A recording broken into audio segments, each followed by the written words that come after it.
ਜਿਹੜਾ ਯੂਐਸ ਤੇ ਇਜ਼ਰਾਈਲ ਦੇ ਦੁਆਰਾ ਹੁਣ ਮਿਲ ਕੇ ਇਰਾਨ ਦੇ ਉੱਤੇ ਹਮਲਾ ਕੀਤਾ ਗਿਆ ਆ, ਉਹਨਾਂ ਦੇ ਮੇਨ ਲੀਡਰ ਤੱਕ ਵੀ ਜਿਹੜੇ ਉਹ ਮਾਰ ਹੋ ਗਏ ਆ। ਉਸ ਦੇ ਵਿੱਚ ਟੈਕਨੋਲੋਜੀ ਦਾ ਕਿੱਦਾਂ ਦਾ ਐਂਗਲ ਰਿਹਾ ਇਸ ਪੂਰੀ ਵਾਰ ਦੇ ਵਿੱਚ? तो ਜਿਹੜੀ ਆਰਟੀਫੀਸ਼ੀਅਲ ਇੰਟੈਲੀਜੈਂਸ ਆ, ਜਿਹੜੀ ਜੰਗਾਂ ਹੋ ਰਹੀਆਂ, ਇਹਦੇ ਵਿੱਚ ਅਹਿਮ ਭੂਮਿਕਾ ਜਾਂ ਰੋਲ ਜਿਹੜੀ ਉਹ ਅਦਾ ਕਰਦੀ। ਸੋ ਉਹਦਾ ਆਪਾਂ ਸਭ ਤੋਂ ਪਹਿਲਾਂ ਪਲੈਨਿੰਗ ਦੇ ਉੱਤੇ ਗੱਲ ਕਰਦੇ ਹਾਂ। ਪਲੈਨਿੰਗ ਦੇ ਵਿੱਚ ਰਾਜਕਰ ਨੇ ਇਹ ਲਿਖਿਆ ਕਿ ਜਿਹੜਾ ਇਰਾਨ ਦਾ ਟ੍ਰੈਫਿਕ ਲਾਈਟ ਜਾਂ ਕੈਮਰਾਜ਼ ਹੈਗੇ ਆ ਸਾਰੇ, ਉਹਦੇ ਥਰੂ ਜਿਹੜੀ ਇਜ਼ਰਾਈਲ ਸੀ ਉਹ ਉਹਨਾਂ ਦੇ ਵਿੱਚ ਚੰਗੇ ਤਰੀਕੇ ਦੇ ਨਾਲ ਘੁਸਪੈਠ ਕੀਤੀ ਹੋਈ ਸੀ, ਕਹ ਲਓ, ਜਾਂ ਉਹਦੇ ਵਿੱਚ ਚੰਗੇ ਤਰੀਕੇ ਦੇ ਨਾਲ ਉਹਨਾਂ ਦੀ ਪਹੁੰਚ ਦੇ ਵਿੱਚ ਸੀ। ਐਸਟੀਮੇਟ ਇਹ ਲਾਇਆ ਵੀ ਕਿਹੜੇ ਟਾਈਮ ਦੇ ਉੱਤੇ ਸਾਰੇ ਜਿਹੜੇ ਇਹਨਾਂ ਦੇ ਹੋਣਗੇ ਇੱਕ ਰੂਫ ਦੇ ਥੱਲੇ, ਉਹਨਾਂ ਉਹ ਟਾਈਮ ਵਾਰ ਦੇ ਲਈ ਚੁਣਿਆ। ਸੋ ਇਹ ਤਾਂ ਹੋ ਗਈ ਉਹਨਾਂ ਦੀ ਇੰਟਰਨੈਟ ਇਨਫਰਾਸਟ੍ਰਕਚਰ ਦੇ ਵਿੱਚ ਜਾਣ ਦੀ ਗੱਲ। ਉਹਦੇ ਤੋਂ ਬਾਅਦ ਹਾਈਪਰ ਪ੍ਰੀਸੀਜਨ ਆ ਜਿਹੜੀ ਤੁਸੀਂ ਚੀਜ਼ ਦੀ ਦੇਖੋ, ਉਹਦੇ ਵਿੱਚ ਆਪਣੀ ਸਪੇਸ ਦੀ ਟੈਕਨੋਲੋਜੀ ਵੀ ਆ ਜਾਂਦੀ ਆ। ਉਸ ਤੋਂ ਬਾਅਦ ਤੁਹਾਡੀ ਐਜ਼ ਲੌਂਗ ਐਸ ਤੁਸੀਂ ਕੋਆਰਡੀਨੇਟ ਦੇ ਦਿੰਦੇ ਹੋ ਤੇ ਤੁਹਾਡੀ ਜਿਹੜੀ ਮਿਸਾਈਲ ਹੁੰਦੀ ਆ ਉਹਦਾ ਅਟੈਕ ਦੇ ਉੱਤੇ ਹੋਣਾ ਐਗਜ਼ੈਕਟ ਸੇਮ ਘਰ ਦੇ ਉੱਤੇ, ਸੇਮ ਕਮਰੇ ਦੇ ਉੱਪਰ,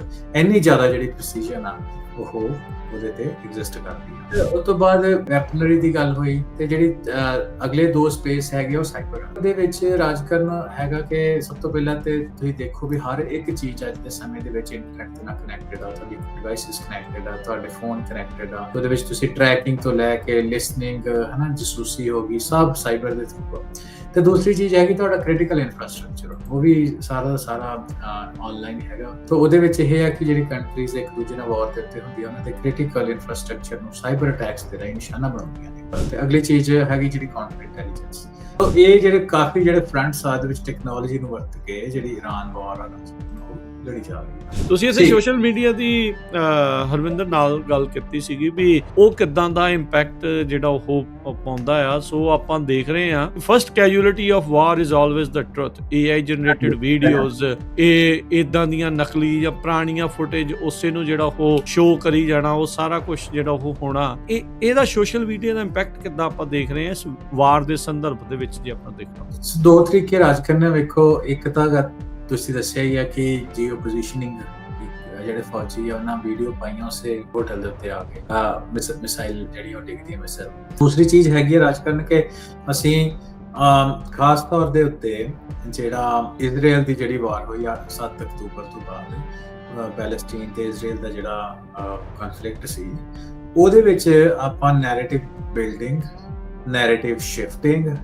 ਉਹ ਬਹੁਤ ਜ਼ਿਆਦਾ ਦੇਖਿਆ। ਇਹਨੂੰ ਬੜੇ ਹੀ ਧਿਆਨ ਦੇ ਨਾਲ ਚੀਜ਼ਾਂ ਨੂੰ ਵਾਚ ਕਰਨ ਦੀ ਲੋੜ ਹੈ। ਐਂਥਰੋਪਿਕ ਨੂੰ ਬਲੈਕਲਿਸਟ ਕਰ ਦਿੱਤਾ ਗਿਆ, ਸਪਲਾਈ ਚੇਨ ਜਿਹੜਾ ਉਹ ਰਿਸਕ ਮੰਨ ਕੇ, ਕਿਉਂਕਿ ਐਂਥਰੋਪਿਕ ਵਾਲੇ ਕਹਿ ਰਹੇ ਸੀਗੇ ਵੀ ਭਾਈ ਅਸੀਂ ਅਮਰੀਕਨਸ ਦੀ ਡੋਮੈਸਟਿਕ ਸਰਵੇਲੈਂਸ ਦੇ ਲਈ ਤੇ ਵੈਪਨਸ ਦੇ ਲਈ, ਫੁੱਲੀ ਆਟੋਨੋਮਸ ਵੈਪਨਸ ਦੇ ਲਈ ਸਾਡਾ ਜਿਹੜਾ ਮਾਡਲ ਆ ਉਹ ਨਹੀਂ ਵਰਤ ਸਕਦੇ। ਉਹਨੇ ਨਾ ਕਰਤੀ, ਉਹ ਮੰਨੇ ਨਹੀਂ ਤੇ ਉਧਰ ਉਹਦੀ ਥਾਂ ਦੇ ਉੱਤੇ ਛਾਲ ਮਾਰ ਕੇ ਉਸੇ ਹੀ ਟ੍ਰੇਨ ਦੇ ਉੱਤੇ ਸੈਮ ਐਲਟਮੈਨ ChatGPT ਵਾਲਾ ਉਹ ਚੜ ਵੀ ਜਿਹੜਾ ਹੋ ਗਿਆ ਆ।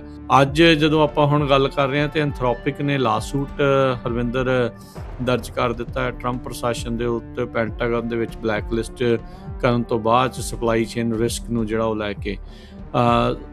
ਸੋ ਕਿੱਦਾਂ ਜਿਹੜਾ ਇਸ ਟਾਈਮ ਆਪਾਂ ਦੇਖ ਰਹੇ ਇੱਕ ਤਾਂ ਇਹ ਐਂਗਲ ਆ, ਓਵਰਆਲ ਕਲਾਉਡ ਦਾ ਲੋਕਾਂ ਦੇ ਮਨਾਂ ਦੇ ਵਿੱਚ ਕਿੱਦਾਂ ਦਾ ਇਸ ਦਾ ਇੱਕ ਰਿਜ਼ਲਟ ਰਿਹਾ, ਜਾਂ ਇਹ ਜਿਹੜਾ ਰਿਜੈਕਟ ਕੀਤਾ ਪੈਂਟਾਗਨ ਨੇ ਐਂਥਰੋਪਿਕ ਨੂੰ ਬਲੈਕਲਿਸਟ ਕੀਤਾ, ਲੋਕਾਂ ਦਾ ਕੀ ਰਿਐਕਸ਼ਨ ਰਿਹਾ? ਆਪਾਂ ਕੁਝ ਨੰਬਰਸ ਦੀ ਗੱਲ ਕਰੀਏ ਤੇ ChatGPT ਤੋਂ ਕਲਾਉਡ ਦੀ ਸਵਿਚਿੰਗ ਜਿਹੜੀ ਆ ਬਹੁਤ ਵੱਡੇ ਪੱਧਰ ਤੇ ਉੱਤੇ ਹੋਈ ਨਾ। ਜੇ ਐਪਲ ਦੇ US ਜਿਹੜਾ ਐਪਲ ਦੇ ਫ੍ਰੀ ਐਪ ਰੈਂਕਿੰਗ ਦੀ ਆਪਾਂ ਗੱਲ ਕਰੀਏ ਤੇ ਐਂਥਰੋਪਿਕ ਨੇ ਪਹਿਲੀ ਵਾਰ ChatGPT ਨੂੰ ਓਵਰਟੇਕ ਕਰ ਲਿਆ। ਸਾਈਨ ਅਪਸ ਹੋਏ ਜਿਹੜਾ ਕਿ ਲੋਕਾਂ ਨੇ ChatGPT ਡਿਲੀਟ ਕਰਕੇ ਇਹ ਰੱਖ ਲਈ, ਕਲਾਉਡ ਲਾ ਲਈ। ਮੈਂ ਇੱਕ ਡੇਟਾ ਪੜ੍ਹ ਰਿਹਾ ਸੀ, ਉਹਦੇ ਵਿੱਚ 1.5 ਮਿਲੀਅਨ ਸਬਸਕ੍ਰਿਪਸ਼ਨ ਜਿਹੜੀਆਂ ChatGPT ਦੀਆਂ ਲੋਕਾਂ ਡਿਲੀਟ ਕਰਕੇ ਕਲਾਉਡ ਨੂੰ ਲੈ ਕੇ ਆਏ ਸੀ। ਤੇ ਮੈਂ ਉਹਦੇ ਵਿੱਚ ਹੋਰ ਵੀ ਦੇਖ ਰਿਹਾ ਸੀ ਕਲਾਉਡ ਨੇ ਵੀ ਕੁਝ ਇਦਾਂ ਦੇ ਫਿਰ ਫੀਚਰਸ ਦਿੱਤੇ ਵੀ ਜੇ, ਕਿਉਂਕਿ ਜਦ ਤੁਸੀਂ ChatGPT ਤੇ ਕਾਫੀ ਸਮਾਂ ਲਾਉਂਦੇ ਹੋ ਤੇ ChatGPT ਦੇ ਕਾਰਨ ਦੇ ਵਿੱਚ ਤੁਹਾਡੀ ਕਾਫੀ ਹਿਸਟਰੀ ਹੁੰਦੀ ਹੈ, ਜਿਹਦੇ ਤੇ ਕੰਟੈਕਸਟ ਬਿਲਡਿੰਗ ਹੋ ਜਾਂਦੀ ਚੀਜ਼ਾਂ ਦੀ, ਵੀ ਬੰਦੇ ਦਾ ਪਤਾ ਲੱਗ ਜਾਂਦਾ।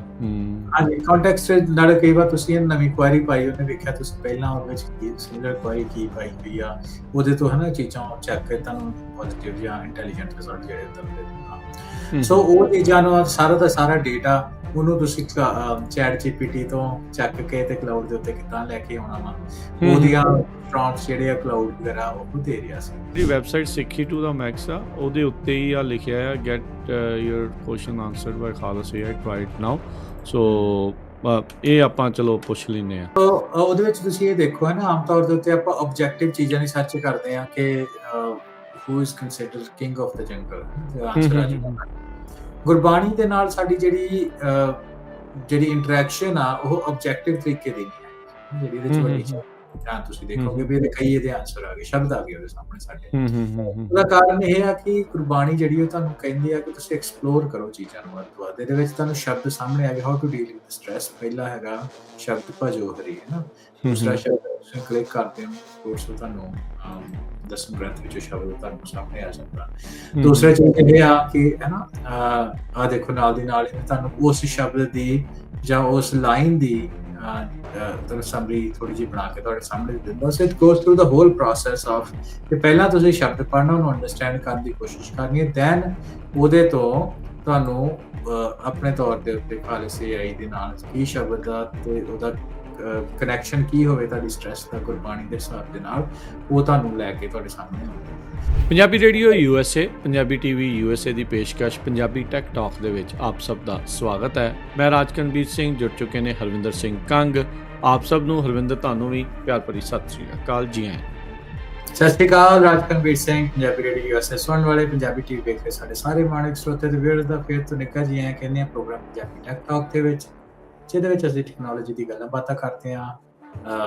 ਉਹਦੇ ਵਿੱਚ ਇਹ ਦੱਸਣ ਦੀ ਕੋਸ਼ਿਸ਼ ਹੁੰਦੀ ਹੈ ਸਾਡੀ ਕਿ ਟੈਕਨੋਲੋਜੀ ਦੀ ਕਿਹੜੇ ਵੱਖ-ਵੱਖ ਖੇਤਰਾਂ ਵਿੱਚ ਕਿੰਨੀ ਰਫ਼ਤਾਰ ਦੇ ਨਾਲ ਅੱਗੇ ਜਾ ਰਹੀ ਹੈ, ਤੇ ਆਪਾਂ ਇਹਦਾ ਲਾਹਾ ਕਿੱਦਾਂ ਆਪਣੇ ਪਰਸਨਲ ਤੇ ਬਿਜ਼ਨਸ ਦੇ ਵਿੱਚ ਲੈ ਕੇ ਆਪਾਂ ਇਸ ਰੇਸ ਦੇ ਵਿੱਚ ਦਿਹਾਣੀ ਬਣ ਸਕਦੇ ਹਾਂ। ਸੋ ਸਾਰੀਆਂ ਗੱਲਾਂ ਬਾਤਾਂ ਨੂੰ ਜਦੋਂ ਆਪਾਂ ਗੱਲਬਾਤ ਕਰਦੇ ਹੁੰਦੇ ਕਿ ਸਿੱਧ ਪੱਧਰੀ ਪੇਂਡੂ ਪੰਜਾਬੀ ਦੇ ਵਿੱਚ ਤੁਹਾਡੇ ਤੱਕ ਪਹੁੰਚਾਉਣ ਦੀ ਸਾਡੀ ਕੋਸ਼ਿਸ਼ ਹੁੰਦੀ ਆ। ਪਿਛਲੇ ਤਕਰੀਬਨ 3 ਸਾਲ ਤੋਂ ਅਸੀਂ Punjabi tech talk Punjabi radio USA ਦੇ ਉੱਤੇ ਤੁਹਾਡੀ ਸੇਵਾ ਵਿੱਚ ਲੈ ਕੇ ਆ ਰਹੇ ਹਾਂ। ਜੀ ਰਾਜਕਰ ਜੀ ਬਿਲਕੁਲ, ਹਰ ਜਿਹੜਾ ਜੀ ਆਪਾਂ ਪ੍ਰੋਗਰਾਮ ਇਸ ਨੂੰ ਲੈ ਕੇ ਆਉਂਦੇ ਹੁੰਦੇ ਆ ਸੋਮਵਾਰ ਨੂੰ 3 ਤੋਂ 4 ਵਜੇ ਤੱਕ, ਤੇ ਇਸ ਦੇ ਜ਼ਰੀਏ ਸਾਡੀ ਜਿਹੜੀ ਇਹ ਕੋਸ਼ਿਸ਼ ਰਹਿੰਦੀ ਆ ਟੈਕਨੋਲੋਜੀ ਦੀ ਦੁਨੀਆ ਦੇ ਵਿੱਚ ਤੁਹਾਨੂੰ ਰੂਬਰੂ ਜਿਹੜਾ ਉਹ ਕਰਵਾ ਕੇ ਰੱਖਿਆ ਜਾਵੇ, ਜੋ ਕੁਛ ਵੀ ਜਿਹੜਾ ਉਹ ਵਾਪਰ ਰਿਹਾ ਆ ਦੁਨੀਆ ਭਰ ਦੇ ਵਿੱਚ। ਹਰਵਿੰਦਰ ਸਿੰਘ ਵੀ ਬਹੁਤ ਤਰ੍ਹਾਂ ਦੇ ਜਿਹੜੇ ਘਟਨਾਕ੍ਰਮ ਆ ਬੜੀ ਤੇਜ਼ੀ ਦੇ ਨਾਲ ਬਦਲਦੇ ਰਹਿੰਦੇ ਆ। ਸੋ ਉਹਨਾਂ ਉੱਤੇ ਸਾਡੀ ਕੋਸ਼ਿਸ਼ ਹੁੰਦੀ ਆ ਵੀ ਤੁਹਾਨੂੰ ਇੱਕ ਐਂਗਲ ਤੋਂ ਵੱਖਰੇ ਤੋਂ ਜਿਹੜਾ ਉਹ ਦੱਸਿਆ ਜਾ ਸਕੇ।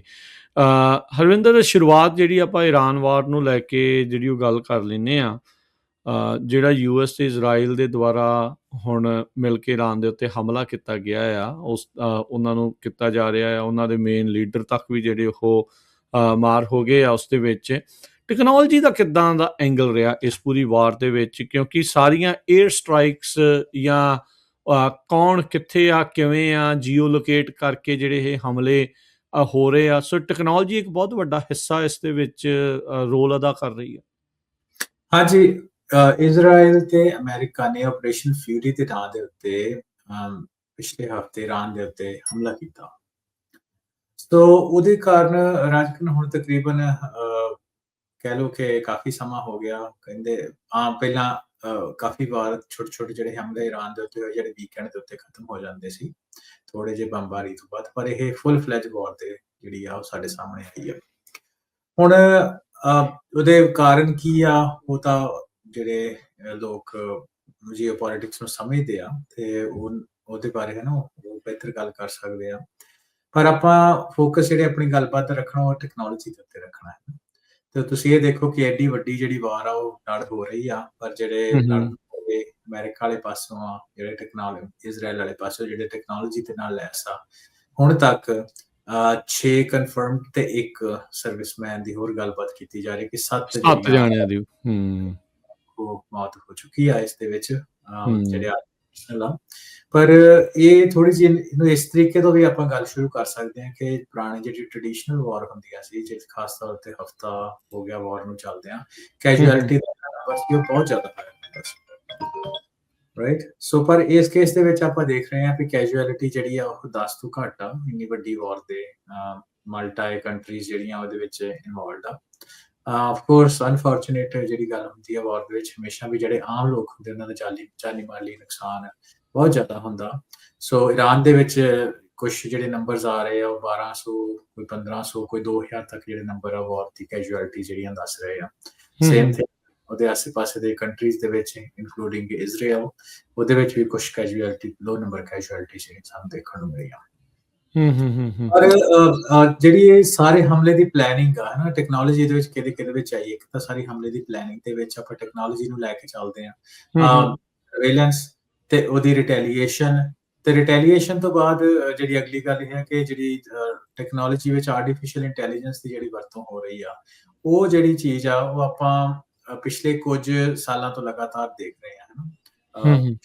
ਯੂਕਰੇਨ ਰਸ਼ੀਆ ਵਾਰ ਦੇ ਵਿੱਚ, ਇੰਡੋ ਪਾਕਿਸਤਾਨ ਵਾਰ ਦੇ ਵਿੱਚ ਅਸੀਂ ਇਹ ਚੀਜ਼ ਨੂੰ ਦੇਖਿਆ ਹੈ ਨਾ। ਕੁਝ ਹੱਦ ਤੱਕ ਸਾਊਥ ਈਸਟ ਏਸ਼ੀਆ ਦੇ ਵਿੱਚ ਵੀ, ਜਿੱਥੇ ਥਾਈਲੈਂਡ ਤੇ ਕੰਬੋਡੀਆ ਦੀ ਆਪਸ ਦੀ ਵਾਰ ਹੋਈ, ਉੱਥੇ ਵੀ ਆਪਾਂ ਇਹ ਚੀਜ਼ ਨੂੰ ਦੇਖਿਆ। ਤੇ ਜਿਹੜਾ ਜੂਨ ਦੇ ਵਿੱਚ ਈਰਾਨ ਦੇ ਉੱਤੇ ਹਮਲੇ ਹੁੰਦੇ ਆ, ਉਹਦੇ ਵਿੱਚ ਵੀ ਆਪਾਂ ਦੇਖਦੇ ਹਾਂ। ਸੋ ਕਹਿਣ ਦਾ ਮਤਲਬ ਇਹ ਆ। ਤੇ ਉਸ ਤੋਂ ਬਾਅਦ ਵੱਡੇ ਤੌਰ ਦੇ ਉੱਤੇ ਅਮਰੀਕਾ ਦੇ ਵਿੱਚ ਆਪਾਂ ਪਿਛਲੇ ਟਾਕ ਸ਼ੋ ਦੇ ਵਿੱਚ ਵੀ ਗੱਲ ਕਰਕੇ ਹਟੇ ਸੀ ਕਿ ਐਂਥਰੋਪਿਕ ਦਾ ਪੈਂਟਾਗਨ ਦੇ ਨਾਲ ਜਿਹੜਾ ਪੇਚਾ ਪਿਆ, ਵੀ ਵਾਰ ਦੀ ਟੈਕਨੋਲੋਜੀ ਨੂੰ ਹੀ ਲੈ ਕੇ ਪਿਆ, ਜਾਂ ਸਰਵੇਲੈਂਸ ਦੀ ਟੈਕਨੋਲੋਜੀ ਨੂੰ ਹੀ ਲੈ ਕੇ ਪੇਚਾ ਜਿਹੜਾ ਪਿਆ। ਸੋ ਜਿਹੜੀ ਆਰਟੀਫਿਸ਼ੀਅਲ ਇੰਟੈਲੀਜੈਂਸ ਆ, ਜਿਹੜੀ ਜੰਗਾਂ ਹੋ ਰਹੀਆਂ, ਇਹਦੇ ਵਿੱਚ ਅਹਿਮ ਭੂਮਿਕਾ ਜਾਂ ਰੋਲ ਜਿਹੜੀ ਆ ਉਹ ਅਦਾ ਕਰ ਰਹੀ ਆ, ਹੈ ਨਾ। ਸੋ ਉਹਦਾ ਆਪਾਂ ਸਭ ਤੋਂ ਪਹਿਲਾਂ ਪਲੈਨਿੰਗ ਦੇ ਉੱਤੇ ਗੱਲ ਕਰਦੇ ਹਾਂ। ਤੇ ਪਲੈਨਿੰਗ ਦੇ ਵਿੱਚ ਰਾਜਕਰਨ ਇਹ ਜਿਹੜੀਆਂ ਮੈਂ ਰਿਪੋਰਟਸ ਕੁਝ ਪੜ੍ਹਦਾ ਸੀ ਟੈਕਨੋਲੋਜੀ ਦੇ, ਉਹਦੇ ਵਿੱਚ ਇਹ ਲਿਖਿਆ ਕਿ ਜਿਹੜਾ ਈਰਾਨ ਦਾ ਟ੍ਰੈਫਿਕ ਲਾਈਟ ਜਾਂ ਕੈਮਰਾਜ਼ ਹੈਗੇ ਆ ਸਾਰੇ, ਉਹਦੇ ਥਰੂ ਜਿਹੜੀ ਇਜ਼ਰਾਈਲ ਸੀ, ਉਹ ਉਹਨਾਂ ਦੇ ਵਿੱਚ ਚੰਗੇ ਤਰੀਕੇ ਦੇ ਨਾਲ ਘੁਸਪੈਠ ਕੀਤੀ ਹੋਈ ਸੀ, ਕਹਿ ਲਓ, ਜਾਂ ਉਹਦੇ ਵਿੱਚ ਚੰਗੇ ਤਰੀਕੇ ਦੇ ਨਾਲ ਉਹਨਾਂ ਦੀ ਪਹੁੰਚ ਦੇ ਵਿੱਚ ਸੀ। ਐਸਟੀਮੇਟ ਇਹ ਲਾਇਆ ਵੀ ਕਿਹੜੇ ਟਾਈਮ ਦੇ ਉੱਤੇ ਸਾਰੇ ਜਿਹੜੇ ਇਹਨਾਂ ਦੇ ਇਕੱਠੇ ਹੋਣਗੇ ਇੱਕ ਰੂਫ ਦੇ ਥੱਲੇ, ਉਹਨਾਂ ਉਹ ਟਾਈਮ ਵਾਰ ਦੇ ਲਈ ਚੁਣਿਆ। ਸੋ ਇਹ ਤਾਂ ਹੋ ਗਈ ਉਹਨਾਂ ਦੀ ਇੰਟਰਨਲ ਇਨਫਰਾਸਟ੍ਰਕਚਰ ਦੇ ਵਿੱਚ ਜਾਣ ਦੀ ਗੱਲ ਹੈ। ਤੇ ਉਹਦੇ ਤੋਂ ਬਾਅਦ ਜਿਹੜੀ ਹਾਈਪਰ ਪ੍ਰੈਸੀਜਨ ਆ, ਜਿਹੜੀ ਤੁਸੀਂ ਚੀਜ਼ ਦੀ ਦੇਖੋ, ਉਹਦੇ ਵਿੱਚ ਆਪਣੀ ਸਪੇਸ ਦੀ ਟੈਕਨੋਲੋਜੀ ਵੀ ਆ ਜਾਂਦੀ ਆ। ਉਸ ਤੋਂ ਬਾਅਦ ਤੁਹਾਡੀ ਐਜ਼ ਲੌਂਗ ਐਜ਼ ਤੁਸੀਂ ਕੋਆਰਡੀਨੇਟ ਦੇ ਦਿੰਦੇ ਹੋ, ਤੇ ਤੁਹਾਡੀ ਜਿਹੜੀ ਮਿਸਲ ਹੁੰਦੀ ਆ, ਉਹਦਾ ਅਟੈਕ ਦੇ ਉੱਤੇ ਹੋਣਾ ਐਗਜ਼ੈਕਟ ਸੇਮ ਘਰ ਦੇ ਉੱਤੇ, ਸੇਮ ਕਮਰੇ ਦੇ ਉੱਪਰ, ਇੰਨੀ ਜ਼ਿਆਦਾ ਜਿਹੜੀ ਪ੍ਰੈਸੀਜਨ ਆ ਉਹ ਉਹਦੇ ਤੇ ਐਗਜ਼ਿਸਟ ਕਰਦੀ ਆ। ਸੋ ਇਹਦੇ ਵਿੱਚ ਤੁਹਾਨੂੰ ਚੇਤਾ ਹੋਊਗਾ ਰਾਜਕਰਨ ਕਿ ਜਦੋਂ ਪਿਛਲੀ ਵਾਰ ਪ੍ਰੈਜ਼ੀਡੈਂਟ ਟਰੰਪ ਆਏ ਸੀ, ਤੇ ਉਹਨਾਂ 에ਅਰ ਫੋਰਸ ਦੀ ਇੱਕ ਨਵੀਂ ਕੁਝ ਹਿੱਸਾ ਕਹਿ ਲਓ, ਉਹ ਹੈਗਾ ਸੀ ਸਪੇਸ ਫੋਰਸ। ਸਪੇਸ ਫੋਰਸ ਜਿਹੜੀ ਅਸੀਂ ਡਿਵੈਲਪ ਕਰਾਂਗੇ। ਸੋ ਉਸ ਤੋਂ ਬਾਅਦ ਚਾਈਨਾ ਦਾ ਵੀ ਬਹੁਤ ਜ਼ਿਆਦਾ ਅਸੀਂ ਦੇਖਿਆ ਸੀ ਕਿ ਜਦੋਂ ਇੰਡੋ ਪਾਕਿਸਤਾਨ ਕਨਫਲਿਕਟ ਹੋਈ ਸੀ, ਜਿਹੜੇ ਜਹਾਜ਼, ਉਹਨਾਂ ਦੀ ਲੋਕੇਸ਼ਨ ਸੀ, ਇਹ ਮੰਨਿਆ ਜਾ ਰਿਹਾ ਕਿ ਜਿਹੜੇ ਕੋਆਰਡੀਨੇਟਸ ਆ ਉਹ ਚਾਈਨਾ ਦੀ ਸਪੇਸ ਸੈਂਸਿੰਗ ਟੈਕਨੋਲੋਜੀ ਦੇ ਨਾਲ, ਜਿਹੜੀ ਸੈਟੇਲਾਈਟ ਡੇਟਾ, ਉਹਦੇ ਥਰੂ ਉਹਦੀ ਟਾਰਗੇਟਿੰਗ ਹੋਈ ਸੀ। ਇਦਾਂ ਦੀ ਗੱਲਾਂ ਬਾਤਾਂ ਬਾਹਰ ਹੁੰਦੀਆਂ। ਬਾਕੀ ਐਕਚੁਅਲੀ ਕੀ ਗੱਲ ਹੁੰਦੀ ਹੈ ਕੀ ਨਹੀਂ, ਉਹ ਤਾਂ ਨਹੀਂ ਸ਼ਾਇਦ ਵਾਰ ਦੇ ਵਿੱਚ ਪਤਾ ਲੱਗਦਾ, ਪਰ ਮੋਟੇ ਤੌਰ ਦੇ ਉੱਤੇ ਜਦੋਂ ਇਹ ਗੱਲਾਂ ਬਾਤਾਂ ਬਾਹਰ ਆ ਜਾਂਦੇ, ਕੁਝ ਤੁਸੀਂ ਅੰਦਾਜ਼ੇ ਲਗਾ ਸਕਦੇ ਹੋ। ਸੋ ਇਹਦੇ ਵਿੱਚ ਉਸ ਤੋਂ ਬਾਅਦ ਵੈਪਨਰੀ ਦੀ ਗੱਲ ਹੋਈ, ਤੇ ਜਿਹੜੀ ਅਗਲੇ ਦੋ ਸਪੇਸ ਹੈਗੇ ਉਹ ਸਾਈਬਰ ਆ। ਸਾਈਬਰ ਦੇ ਵਿੱਚ ਰਾਜਕਰਨ ਹੈਗਾ ਕਿ ਸਭ ਤੋਂ ਪਹਿਲਾਂ ਤੇ ਤੁਸੀਂ ਦੇਖੋ ਵੀ ਹਰ ਇੱਕ ਚੀਜ਼ ਅੱਜ ਦੇ ਸਮੇਂ ਦੇ ਵਿੱਚ ਇੰਟਰਨੈਟ ਦੇ ਨਾਲ ਕਨੈਕਟਡ ਆ, ਤੁਹਾਡੀ ਡਿਵਾਈਸਿਸ ਕਨੈਕਟਡ ਆ, ਤੁਹਾਡੇ ਫੋਨ ਕਨੈਕਟਡ ਆ। ਤੇ ਉਹਦੇ ਵਿੱਚ ਤੁਸੀਂ ਟਰੈਕਿੰਗ ਤੋਂ ਲੈ ਕੇ ਲਿਸਨਿੰਗ, ਹਨਾ, ਜਸੂਸੀ ਹੋ ਗਈ, ਸਭ ਸਾਈਬਰ ਦੇ ਥਰੂ ਆ। ਤੇ ਦੂਸਰੀ ਚੀਜ਼ ਹੈਗੀ ਤੁਹਾਡਾ ਕ੍ਰਿਟੀਕਲ ਇਨਫਰਾਸਟ੍ਰਕਚਰ, ਉਹ ਵੀ ਸਾਰਾ ਦਾ ਸਾਰਾ ਆਨਲਾਈਨ ਹੈਗਾ। ਤੇ ਉਹਦੇ ਵਿੱਚ ਇਹ ਹੈ ਕਿ ਜਿਹੜੀ ਕੰਟਰੀਜ਼ ਇੱਕ ਦੂਜੇ ਨਾਲ ਵਾਰ ਦੇ ਉੱਤੇ ਹੁੰਦੀਆਂ, ਉਹਨਾਂ ਦੇ ਕ੍ਰਿਟੀਕਲ ਇਨਫਰਾਸਟ੍ਰਕਚਰ ਨੂੰ ਸਾਈਬਰ ਅਟੈਕਸ ਦੇ ਰਾਹੀਂ ਨਿਸ਼ਾਨਾ ਬਣਾਉਂਦੀਆਂ ਨੇ। ਸੋ ਉਹ ਵੀ ਜਿਹੜੀ ਚੀਜ਼ਾਂ, ਉਹਦੇ ਬਾਰੇ ਵੀ ਕਾਫੀ ਰਿਸਰਚ ਪੇਪਰ ਸਾਹਮਣੇ ਆ ਰਹੇ ਆ, ਤੇ ਕੁਝ ਇਹ ਪਲੈਨਿੰਗ ਦੇ ਰਿਸਰਚ ਪੇਪਰ ਆ ਜੀ, ਜਿਹਦੇ ਵਿੱਚ ਇਹ ਦੱਸਿਆ ਜਾਂਦਾ ਕਿ ਈਰਾਨ ਤੇ ਪੋਟੈਂਸ਼ੀਅਲ ਸੈਬੋਟੇਜਿੰਗ ਇਜ਼ਰਾਈਲ ਜਾਂ ਅਮਰੀਕਾ ਦੇ ਵਿੱਚ ਸਾਈਬਰ ਦੇ ਥਰੂ ਕੀ ਕਰ ਸਕਦਾ, ਉਹਦੇ ਕੁਝ ਮਨ ਬਣੇ ਗਏ ਸੀ, ਉਹ ਜਿਹੜੀਆਂ ਰਿਪੋਰਟਾਂ ਹੁਣ ਪਬਲਿਕ ਹੋਈਆਂ ਕਿ ਕਾਊਂਟਰ। ਤੇ ਅਗਲੀ ਚੀਜ਼ ਹੈਗੀ ਜਿਹੜੀ ਕਾਊਂਟਰ ਇੰਟੈਲੀਜੈਂਸ। ਸੋ ਇਹ ਜਿੰਨੀਆਂ ਮੈਂ ਰਾਜਕਰਨ ਸਾਰੀਆਂ ਗੱਲਾਂ ਬਾਤਾਂ ਕਰ ਰਿਹਾ, ਇਹਦੇ ਵਿੱਚ ਤੁਸੀਂ ਟੈਕਨੋਲੋਜੀ ਦਾ ਰੋਲ, ਤੁਸੀਂ ਜਿਹੜਾ ਪਹਿਲਾਂ ਸਵਾਲ ਪੁੱਛਿਆ, ਉਹ ਤੋਂ ਤੁਸੀਂ ਸਹਿਜੇ ਅੰਦਾਜ਼ੇ ਲਾ ਸਕਦੇ ਹੋ ਕਿ ਨੰਬਰ ਆਫ ਪੀਪਲ ਕੈਜੂਅਲਿਟੀਜ਼ ਨੂੰ ਘਟਾਉਣ ਦੇ ਵਿੱਚ, ਪ੍ਰੈਸੀਜਨ ਟਾਰਗੇਟਿੰਗ, ਜਸੂਸੀ ਕਰਨ ਨੂੰ ਲੈ ਕੇ, ਸਾਈਬਰ ਕਨਫਲਿਕਟ ਨੂੰ ਲੈ ਕੇ, ਤੇ ਲਾਸਟ ਜਿਹੜੀ ਇਹਦੇ ਵਿੱਚ ਚੀਜ਼ ਆਉਂਦੀ ਹੈ ਜਿਹਦੇ ਬਾਰੇ ਅਸੀਂ ਬਾਰ-ਬਾਰ ਆਪਣੀ ਜਿਹੜੀ ਯੂਐਸਏ ਦੇ ਉੱਤੇ ਸਰੋਤਾਂ ਨਾਲ ਗੱਲਬਾਤ ਕਰਦੇ ਕਿ ਨੈਰੇਟਿਵ ਬਿਲਡਿੰਗ, ਉਹ ਵੀ ਇੱਕ ਸੋਸ਼ਲ ਮੀਡੀਆ ਤੇ ਜਿਹੜੇ ਜਿਹੜੇ ਮੀਡੀਆ ਟੂਲਸ ਆ, ਉਹਨਾਂ ਨੇ ਇਹ ਪਾਰਟ ਆਫ ਵਾਰ ਆ। ਹੁਣੇ ਤਾਂ ਪਹਿਲਾਂ ਵੀ ਰਿਹਾ ਸੀ, ਹੁਣ ਵੀ ਹੈਗਾ ਹੀ ਆ। ਇਹਦੇ ਵਿੱਚ ਤਾਂ ਕੋਈ ਹੈ ਹੀ ਨਹੀਂ, ਦੋ ਰਾਵਾਂ ਹੀ ਨਹੀਂ ਹੈ। ਹਾਂਜੀ। ਸੋ ਇਹ ਜਿਹੜੇ ਕਾਫੀ ਜਿਹੜੇ ਫਰੰਟਸ ਆ ਦੇ ਵਿੱਚ ਟੈਕਨੋਲੋਜੀ ਨੂੰ ਵਰਤ ਕੇ ਜਿਹੜੀ ਈਰਾਨ ਵਾਰ ਆ ਉਹ ਲੜੀ ਜਾ ਰਹੀ ਆ ਜੀ। ਸੋ ਕਈ ਚਿਰ ਦਾ ਜਿਹੜਾ ਇਸ ਦੇ ਵਿੱਚ ਹਰਵਿੰਦਰ, ਇਹਨਾਂ ਨੇ ਤਿਆਰੀ ਜਿਹੜੀ ਉਹ ਕੀਤੀ ਹੋਣੀ ਆ, ਹਫ਼ਤਿਆਂ ਦੀ, ਮਹੀਨਿਆਂ ਦੀ ਜਿਹੜੀ ਇਸ ਦੇ ਵਿੱਚ ਤਿਆਰੀ ਹੁੰਦੀ ਆ। ਉਤੋਂ ਆਪਾਂ ਇੱਕ ਚੀਜ਼ ਇਹ ਵੀ ਦੇਖੀ ਆ, ਜਿਸ AI ਦੇ ਮਾਡਲ ਨੂੰ ਰੀਸੈਂਟਲੀ ਬਲੈਕਲਿਸਟ ਕੀਤਾ ਗਿਆ, ਉਹ ਵਰਤਣ ਨੂੰ ਜੀ ਰੋਕ ਦਿੱਤਾ ਆ। ਕਹਿੰਦੇ ਫਿਰ ਵੀ ਉਹਦੇ ਵਿੱਚ ਉਹਨਾਂ ਨੇ ਬਹੁਤ ਜ਼ਿਆਦਾ ਉਸ ਦੀ ਜਿਹੜੀ ਉਹ ਮਦਦ ਲਈ ਆ, ਜੀ ਹਾਂ, ਉਹਦੀ ਐਕੂਰੇਸੀ ਦੇ ਲਈ। ਲੇਟਲੀ ਜਿਹੜਾ ਨੰਬਰ ਸੀਗਾ 4000 ਤੋਂ ਵੱਧ ਥਾਵਾਂ ਦੇ ਉੱਤੇ ਸਟ੍ਰਾਈਕਸ ਜਿਹੜੀਆਂ ਉਹ US ਦੇ ਦੁਆਰਾ ਈਰਾਨ ਦੇ ਵਿੱਚ ਕੀਤੀਆਂ ਗਈਆਂ, ਤੇ ਕਹਿੰਦੇ ਵੀ ਮੋਰ ਦੈਨ ਹਾਫ ਦੇ ਵਿੱਚ AI ਦੀ ਵੀ ਜਿਹੜੀ ਉਹਨਾਂ ਨੇ ਵਰਤੋਂ ਨਾਲ ਦੇ ਨਾਲ ਇਸ ਦੇ ਵਿੱਚ ਕੀਤੀ ਹੈਗੀ ਆ। ਸੋ AI ਬੇਸਿਕਲੀ ਇਸ ਵਾਰ ਨੂੰ ਟਰਬੋ ਚਾਰਜ ਕਹਿੰਦੇ ਆ ਵੀ ਉਹ ਕਰ ਰਹੀ ਆ। ਤੁਸੀਂ ਦੇਖ ਲਓ ਵੀ ਅਨਮੈਨਡ ਹੀ ਆ ਜਿਹੜੀਆਂ ਇਹ ਲੜਾਈਆਂ, basically we not people on ground, ਪਰ ਫਿਰ ਵੀ ਇੰਨੀ ਜਿਹੜੀ ਆ ਉਹ ਵੱਡੇ ਪੱਧਰ ਦੇ ਉੱਤੇ ਨੁਕਸਾਨ ਪਹੁੰਚਾਉਣਾ, ਇਟਸ ਅ ਹਿਊਜ ਥਿੰਗ। ਅੱਜ ਦੀ ਜਿਹੜੀ ਉਹ ਗੱਲ ਆ, ਉਹ ਵੱਖਰੀ ਗੱਲ ਆ। ਇੱਕ ਮਸਲਾ ਜਿਹਾ ਜਿਹੜਾ ਉਹ ਜਾਂ ਮੁੱਦਾ ਜਿਹੜਾ ਉਹ ਹੁੰਦਾ ਵੀ ਮਹਿੰਗੀਆਂ ਬੜੀਆਂ ਇਹਨਾਂ ਦੀਆਂ ਇੰਟਰਸੈਪਟਰਸ ਤੇ ਦੂਜੀਆਂ ਜਿਹੜੀਆਂ ਮਿਜ਼ਾਈਲਸ, ਉਹਨਾਂ ਦੇ ਬੜੇ ਸਸਤੇ ਆ, ਵੀ ਉਹ ਕੰਪੈਰੇਟਿਵਲੀ ਉਹਦੇ ਇਕੁਇਵਲੈਂਟ ਜਿਹੜਾ ਉਹ ਨਹੀਂ ਜਾਪਦਾ ਹੈਗਾ। ਇੱਥੋਂ ਤੱਕ ਕਿ ਹੁਣ ਤੁਸੀਂ ਦੇਖੋ ਟੈਕਨੋਲੋਜੀ ਦਾ ਕਿੰਨਾ ਵੱਡਾ ਯੋਗਦਾਨ ਆ, ਹਿੱਸਾ ਆ। ਈਵਨ ਈਰਾਨ ਵੀ ਜਿਹੜੇ ਹਮਲੇ ਕਰਨ 'ਚ ਕਾਮਯਾਬ ਰਿਹਾ ਹੈ ਅਮਰੀਕਾ ਦੇ ਬੇਸਿਸ ਦੇ ਉਲਟ, ਜਾਂ ਇਜ਼ਰਾਈਲ ਦੇ ਜਿਹੜਾ ਉਹ ਉਲਟ, ਉਹਦੇ ਵਿੱਚ ਵੀ ਟੈਕਨੋਲੋਜੀ ਹੀ ਹਰਵਿੰਦਰ ਯੂਜ਼ ਹੋਈ ਆ। ਹੁਣ ਰਸ਼ੀਆ ਦਾ ਤੇ ਚਾਈਨਾ ਦਾ ਨਾਮ ਇਸ ਦੇ ਵਿੱਚ ਜਿਹੜਾ ਉਹ ਆ ਰਿਹਾ ਵੀ ਉਹਨਾਂ ਨੇ ਅਮਰੀਕਨ ਏਅਰ ਬੇਸਿਸ ਦੀ ਮੂਵਮੈਂਟਸ ਤੇ ਉਹਨਾਂ ਦੀਆਂ ਜਿਹੜੇ ਟਿਕਾਣੇ ਆ ਉਹਨਾਂ ਬਾਰੇ ਈਰਾਨ ਨੂੰ ਜਿਹੜੀ ਆ ਉਹ ਇਨਫੋਰਮੇਸ਼ਨ ਦਿੱਤੀ, ਜਿਸ ਕਰਕੇ ਉਹ ਹਮਲਾ ਕਰ ਸਕੇ। ਤੁਸੀਂ ਦੇਖੋ ਵੀ ਆਪਾਂ ਬੇਸਿਕਲੀ ਆਪਾਂ ਟਿਕਟੋਕ, ਇੰਸਟਾਗ੍ਰਾਮ, ਫੇਸਬੁੱਕ ਦੇ ਉੱਤੇ ਲਾਈਵ ਸਟਰੀਮ ਹੁੰਦੀ ਦੇਖ ਰਹੇ ਹਾਂ ਸਾਰੀ ਵਾਰ, ਕਾਈਂਡ ਆਫ, ਵੀ ਉੱਥੇ ਆ ਹੋ ਗਿਆ। ਜਿਹੜੇ ਫੌਜੀਆਂ ਨੂੰ ਉਹਨਾਂ ਨੇ ਹੋਟਲਾਂ 'ਚ ਰੱਖਿਆ ਸੀ, ਉਹ ਉੱਥੋਂ ਮਿਜ਼ਾਈਲਾਂ ਡਿੱਗਦੀਆਂ ਦਿਖਾ ਰਹੇ ਸੀ। ਬਾਅਦ 'ਚ ਇਵੈਂਚੁਅਲੀ ਉਹਨਾਂ ਹੋਟਲਾਂ ਦੇ ਉੱਤੇ ਵੀ ਮਿਜ਼ਾਈਲਾਂ ਜਿਹੜੀਆਂ ਉਹ ਡਿੱਗੀਆਂ, ਜਿੱਥੇ ਅਮਰੀਕੀ ਫੌਜੀ ਵੀ ਜਿਹੜੇ ਉਹ ਰੱਖੇ ਗਏ ਸੀਗੇ। ਸੋ ਟੈਕਨੋਲੋਜੀ ਬਹੁਤ ਵੱਡਾ ਜਿਹੜਾ ਹਿੱਸਾ ਹੈਗਾ ਆ। ਉਸ ਤੋਂ ਬਗੈਰ ਜਿਹੜਾ ਆ ਇਸ ਮੌਕੇ ਸੋਚਣਾ ਇਸ ਨੂੰ ਉਹ ਨਾਮੁਮਕਿਨ ਜਿਹੀ ਵਾਲੀ ਹੀ ਗੱਲ ਜਿਹੜੀ ਉਹ ਬਣੀ ਪਈ ਹੈਗੀ ਆ। ਬਿਲਕੁਲ ਰਾਜਕਰਨੀ ਦੇ ਵਿੱਚ ਵੇਖੋ, ਕਾਫੀ ਕੁਝ ਸਿੱਖਣ ਨੂੰ, ਜੇ ਤੁਸੀਂ ਸਿੱਖਣਾ ਹੋਵੇ, ਹੈਨਾ, ਜੇ ਤਾਂ ਐਂਟਰਟੇਨਮੈਂਟ ਵੀਡੀਓ ਟਿਕਟੋਕ ਉੱਤੇ ਵੇਖਣੀਆਂ, ਦੈਟਸ ਅ ਸੈਪਰੇਟ ਸਟੋਰੀ, ਫਿਰ ਤਾਂ ਚਲੋ ਹਨਾ ਉਹ ਵੱਖਰੀ ਗੱਲ ਆ। ਪਰ ਜੇ ਤੂੰ ਸਿੱਖਣਾ ਹੋਏ ਤਾਂ ਇੱਕ ਮੋਟੇ ਤੌਰ ਦੇ ਉੱਤੇ ਗੱਲ ਸਾਹਮਣੇ ਆਉਂਦੀ ਆ ਨਾ, ਜਿਹੜੀ ਆਪਾਂ ਆਪਣੇ ਟਾਕ ਸ਼ੋ ਦੇ ਵਿੱਚ ਬਾਰ-ਬਾਰ ਕਰਦੇ ਆ, ਪੱਲੜਾ ਇਹਦੇ 'ਚ ਕਿਹਦਾ ਭਾਰੀ ਰਿਹਾ, ਜਾਂ ਜੇ ਤੁਸੀਂ ਦੇਖੀਏ ਤੇ ਉਹ ਜਿਹੜੇ AI ਦੇ ਨਾਲ ਲੈਸ ਸੀ। ਹਾਂਜੀ, ਜੇ ਕੋਈ ਟੈਕਨੋਲੋਜੀ ਦਾ ਵੱਡਾ ਸਹਾਰਾ ਆ। ਹਾਂ, ਜਿਹਨੂੰ ਟੈਕਨੋਲੋਜੀ ਦਾ ਵੱਡਾ ਸਹਾਰਾ, ਉਹੀ ਆਪਾਂ ਗੱਲ ਆਪਣੇ ਟਾਕ ਸ਼ੋ ਵਿੱਚ ਵੀ ਕਰਦੇ ਹਾਂ ਕਿ ਆਉਣ ਵਾਲੇ ਸਮੇਂ ਦੇ ਵਿੱਚ ਜਿਸ ਤਰੀਕੇ ਦੇ ਨਾਲ ਕੰਸੋਲੀਡੇਸ਼ਨ ਹੋ ਰਹੀ ਆ, ਜਿਨ੍ਹਾਂ ਦੇ ਕੋਲ ਟੈਕਨੋਲੋਜੀ ਦਾ ਸਹਾਰਾ ਹੋਊਗਾ, ਜਿਨ੍ਹਾਂ ਦੇ ਕੋਲ AI ਅਸਿਸਟਡ ਟੈਕਨੋਲੋਜੀ ਹੋਏਗੀ, ਉਹਨਾਂ ਦੀ ਐਜ ਉਹਨਾਂ ਦੇ ਬਿਜ਼ਨੈਸਿਸ ਉੱਪਰ ਤੇ ਹਰ ਪਹਿਲੂ ਦੇ ਉੱਤੇ ਜਿਹੜੀ ਆ ਉਹ ਅੱਗੇ ਹੋਏਗੀ। ਉਹ ਭਾਵੇਂ ਮੈਡੀਕਲ ਫੀਲਡ ਲੈ ਲਓ, ਸਾਇੰਸ ਲੈ ਲਓ, ਰਿਸਰਚ ਲੈ ਲਓ, ਈਵਨ ਆਪਾਂ ਜੰਗ ਦੀ ਹੁਣ ਗੱਲ ਕਰ ਰਹੇ ਹਾਂ, ਸਰਵੇਲੈਂਸ ਦੀ ਹੋ ਗਿਆ, ਜਾਂ ਨੈਰੇਟਿਵ ਬਿਲਡਿੰਗ ਦੀ ਆਪਾਂ ਗੱਲ ਕਰੀਏ, ਯੂ ਨੇਮ ਇਟ।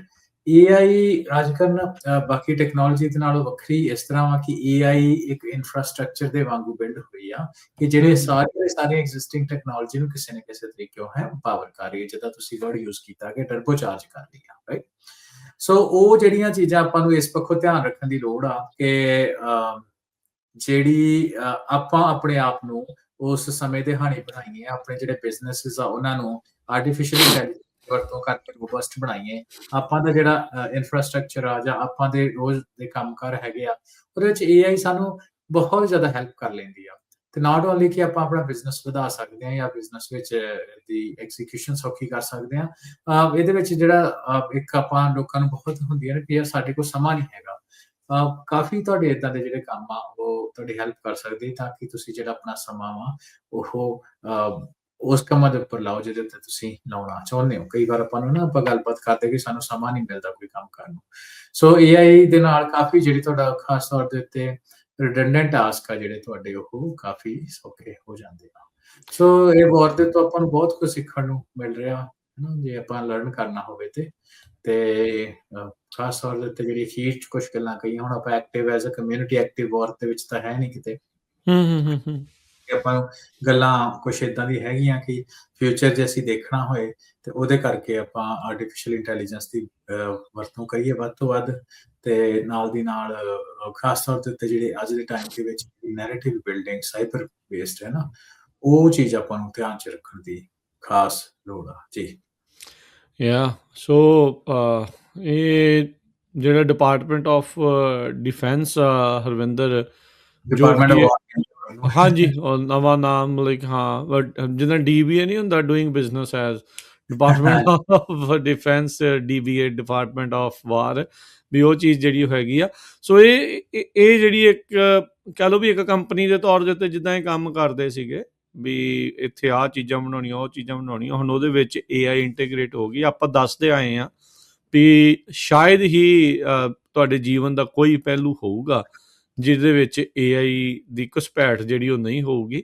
ਤਾਂ ਤੁਸੀਂ ਇਹ ਅੰਦਾਜ਼ਾ ਜਿਹੜਾ ਉਹ ਲਾਇਆ ਜਾ ਸਕਦਾ, ਈਵਨ ਦੋ ਲੋਕ ਇਸ ਵਾਰ ਦੇ ਅਗੇਂਸਟ ਸੀਗੇ, ਹੈਗੇ ਅਜੇ ਵੀ ਮੈਜੋਰਟੀ ਦੇ ਵਿੱਚ, ਪਰ ਫਿਰ ਵੀ ਉਸ ਦੇ ਬਾਵਜੂਦ ਇਹ ਸਾਰਾ ਕੁਛ ਜਿਹੜਾ ਉਹ ਚੱਲ ਰਿਹਾ। ਪੀਟ ਹੈਗਸੈਥ ਜਿਹੜੇ ਸਕੱਤਰ ਆ, ਉਹਨਾਂ ਨੇ ਤਾਂ ਆਲਰੇਡੀ ਕਿਹਾ ਵੀ ਕਹਿੰਦੇ ਵੀ ਅਸੀਂ ਐਕਸਲਰੇਟਿਡ ਤੇਜ਼ੀ ਦੇ ਨਾਲ ਜਿਹੜੀ AI ਦੀ ਜਿਹੜੀ ਅਡੋਪਸ਼ਨ ਆ ਉਹ ਉਸ ਦੇ ਵਿੱਚ ਕਰ ਰਹੇ ਹੈਗੇ ਆ। ਸੋ AI ਫਸਟ ਵਾਰ ਫਾਈਟਿੰਗ ਜਿਹੜੀ ਉਹ ਇਸ ਟਾਈਮ ਆਪਾਂ ਨੂੰ ਦੇਖਣ ਨੂੰ ਨਾਲ ਦੇ ਨਾਲ ਮਿਲ ਰਹੀ ਹੈਗੀ ਆ। ਤੇ ਸੋ ਟੈਕਨੋਲੋਜੀ ਨੇ ਇਸ ਵਾਰ ਦਾ ਜਿਹੜਾ ਮੁਹਾਂਦਰਾ ਜਿਹੜਾ ਉਹ ਬਦਲਿਆ ਜਿਹੜਾ ਹੈਗਾ ਆ, ਪਰ ਫਿਰ ਵੀ ਉਸ ਦੇ ਬਾਵਜੂਦ ਹਿਊਮਨ ਐਲੀਮੈਂਟ ਤਾਂ ਜਿਹੜਾ ਉਹ ਵਾਰ ਦੇ ਵਿੱਚ ਹਿਊਮਨ ਐਲੀਮੈਂਟ ਤਾਂ ਰਹਿਣਾ ਆ, ਉਹਨਾਂ ਦੀਆਂ ਹੀ ਖੂਨ ਜਿਹੜਾ ਉਹ ਡੁੱਲਣਾ ਹੁੰਦਾ। ਤੁਸੀਂ ਇੱਥੇ ਸੋਸ਼ਲ ਮੀਡੀਆ ਦੀ ਹਰਵਿੰਦਰ ਨਾਲ ਗੱਲ ਕੀਤੀ ਸੀਗੀ ਵੀ ਉਹ ਕਿੱਦਾਂ ਦਾ ਇੰਪੈਕਟ ਜਿਹੜਾ ਉਹ ਪਾਉਂਦਾ ਆ। ਸੋ ਆਪਾਂ ਦੇਖ ਰਹੇ ਹਾਂ ਵੀ first casualty of war is always the truth. AI generated videos, ਇਹ ਇੱਦਾਂ ਦੀਆਂ ਨਕਲੀ ਜਾਂ ਪੁਰਾਣੀਆਂ ਫੁਟੇਜ ਉਸੇ ਨੂੰ ਜਿਹੜਾ ਉਹ ਸ਼ੋਅ ਕਰੀ ਜਾਣਾ, ਉਹ ਸਾਰਾ ਕੁਛ ਜਿਹੜਾ ਉਹ ਹੋਣਾ। ਇਹਦਾ ਸੋਸ਼ਲ ਮੀਡੀਆ ਦਾ ਇੰਪੈਕਟ ਕਿੱਦਾਂ ਆਪਾਂ ਦੇਖ ਰਹੇ ਹਾਂ ਇਸ ਵਾਰ ਦੇ ਸੰਦਰਭ ਦੇ ਵਿੱਚ, ਜੇ ਆਪਾਂ ਦੇਖਣਾ ਹੋਵੇ? ਦੋ ਤਰੀਕੇ ਰਾਜ ਕਰਨਾ ਵੇਖੋ, ਇੱਕ ਤਾਂ ਤੁਸੀਂ ਦੱਸਿਆ ਹੀ ਹੈ ਕਿ ਜੀਓ ਪੋਜੀਸ਼ਨਿੰਗ, ਜਿਹੜੇ ਫੌਜੀ ਆ ਉਹਨਾਂ ਵੀਡੀਓ ਪਾਈਆਂ ਉਸੇ ਹੋਟਲ ਦੇ ਉੱਤੇ ਆ ਕੇ ਮਿਸਾਈਲ ਜਿਹੜੀ ਉਹ ਡਿੱਗਦੀ ਹੈ ਮਿਸਾਈਲ।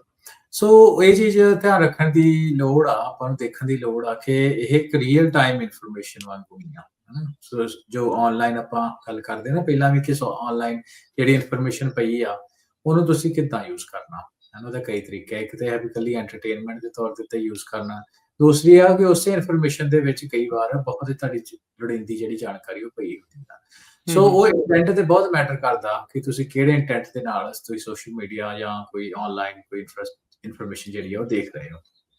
ਦੂਸਰੀ ਚੀਜ਼ ਹੈਗੀ ਹੈ ਰਾਜਕਰਨ, ਕਿ ਅਸੀਂ ਖਾਸ ਤੌਰ ਦੇ ਉੱਤੇ ਜਿਹੜਾ ਇਜ਼ਰਾਈਲ ਦੀ ਜਿਹੜੀ ਵਾਰ ਹੋਈ ਆ 7 ਅਕਤੂਬਰ ਤੋਂ ਬਾਅਦ, ਪੈਲਸਟੀਨ ਤੇ ਇਜ਼ਰਾਈਲ ਦਾ ਜਿਹੜਾ ਕਨਫਲਿਕਟ ਸੀ, ਉਹਦੇ ਵਿੱਚ ਆਪਾਂ ਨੈਰੇਟਿਵ ਬਿਲਡਿੰਗ, ਨੈਰੇਟਿਵ ਸ਼ਿਫਟਿੰਗ ਉਹ ਬਹੁਤ ਜ਼ਿਆਦਾ ਦੇਖਿਆ। ਇਹਨੂੰ ਬੜੇ ਹੀ ਧਿਆਨ ਦੇ ਨਾਲ ਚੀਜ਼ਾਂ ਨੂੰ ਵਾਚ ਕਰਨ ਦੀ ਲੋੜ ਆ। ਥੋੜਾ ਜਿਹਾ ਉੱਥੋਂ ਸ਼ੁਰੂ ਹੈ, ਬਾਅਦ 'ਚ ਆਪਾਂ ਕੁਝ ਐਗਜ਼ਾਮਪਲ ਆਪਣੇ ਸਿੱਖ ਸੰਦਰਭ ਦੇ ਵਿੱਚ ਵੀ ਕਰਾਂਗੇ, ਕਿਉਂਕਿ ਉਹ ਵੀ ਆਪਣਾ ਚੀਜ਼ ਜਿਹੜੀ ਆ ਬਹੁਤ ਦੇਖ ਰਹੇ ਆ, ਆਪਣੇ ਸਮਝਣ ਦੀ ਉਸ ਚੀਜ਼ ਨੂੰ ਲੋੜ ਆ। ਸੋ ਉਹਦੇ ਵਿੱਚ ਰਾਜਕਰਨ ਨੇ ਦੇਖਿਆ ਕਿ ਗਾਜ਼ਾ ਦੇ ਵਿੱਚ ਜਿਹੜਾ ਕਨਫਲਿਕਟ ਆ ਗਾਜ਼ਾ ਹੋ ਗਿਆ ਜਾਂ ਵੈਸਟ ਬੈਂਕ ਹੋ ਗਿਆ, ਇਹ ਸਾਰੀਆਂ ਪਾਸੇ ਕਨਫਲਿਕਟ ਜਿਹੜਾ ਹੈ ਤਕਰੀਬਨ 1960s ਦਾ ਹੀ ਆ, ਜਾਂ ਕਹਿ ਲਓ ਵੀ 1948 ਜਿਉਂ ਦਾ ਬਣਿਆ ਇਜ਼ਰਾਈਲ ਬਣਿਆ।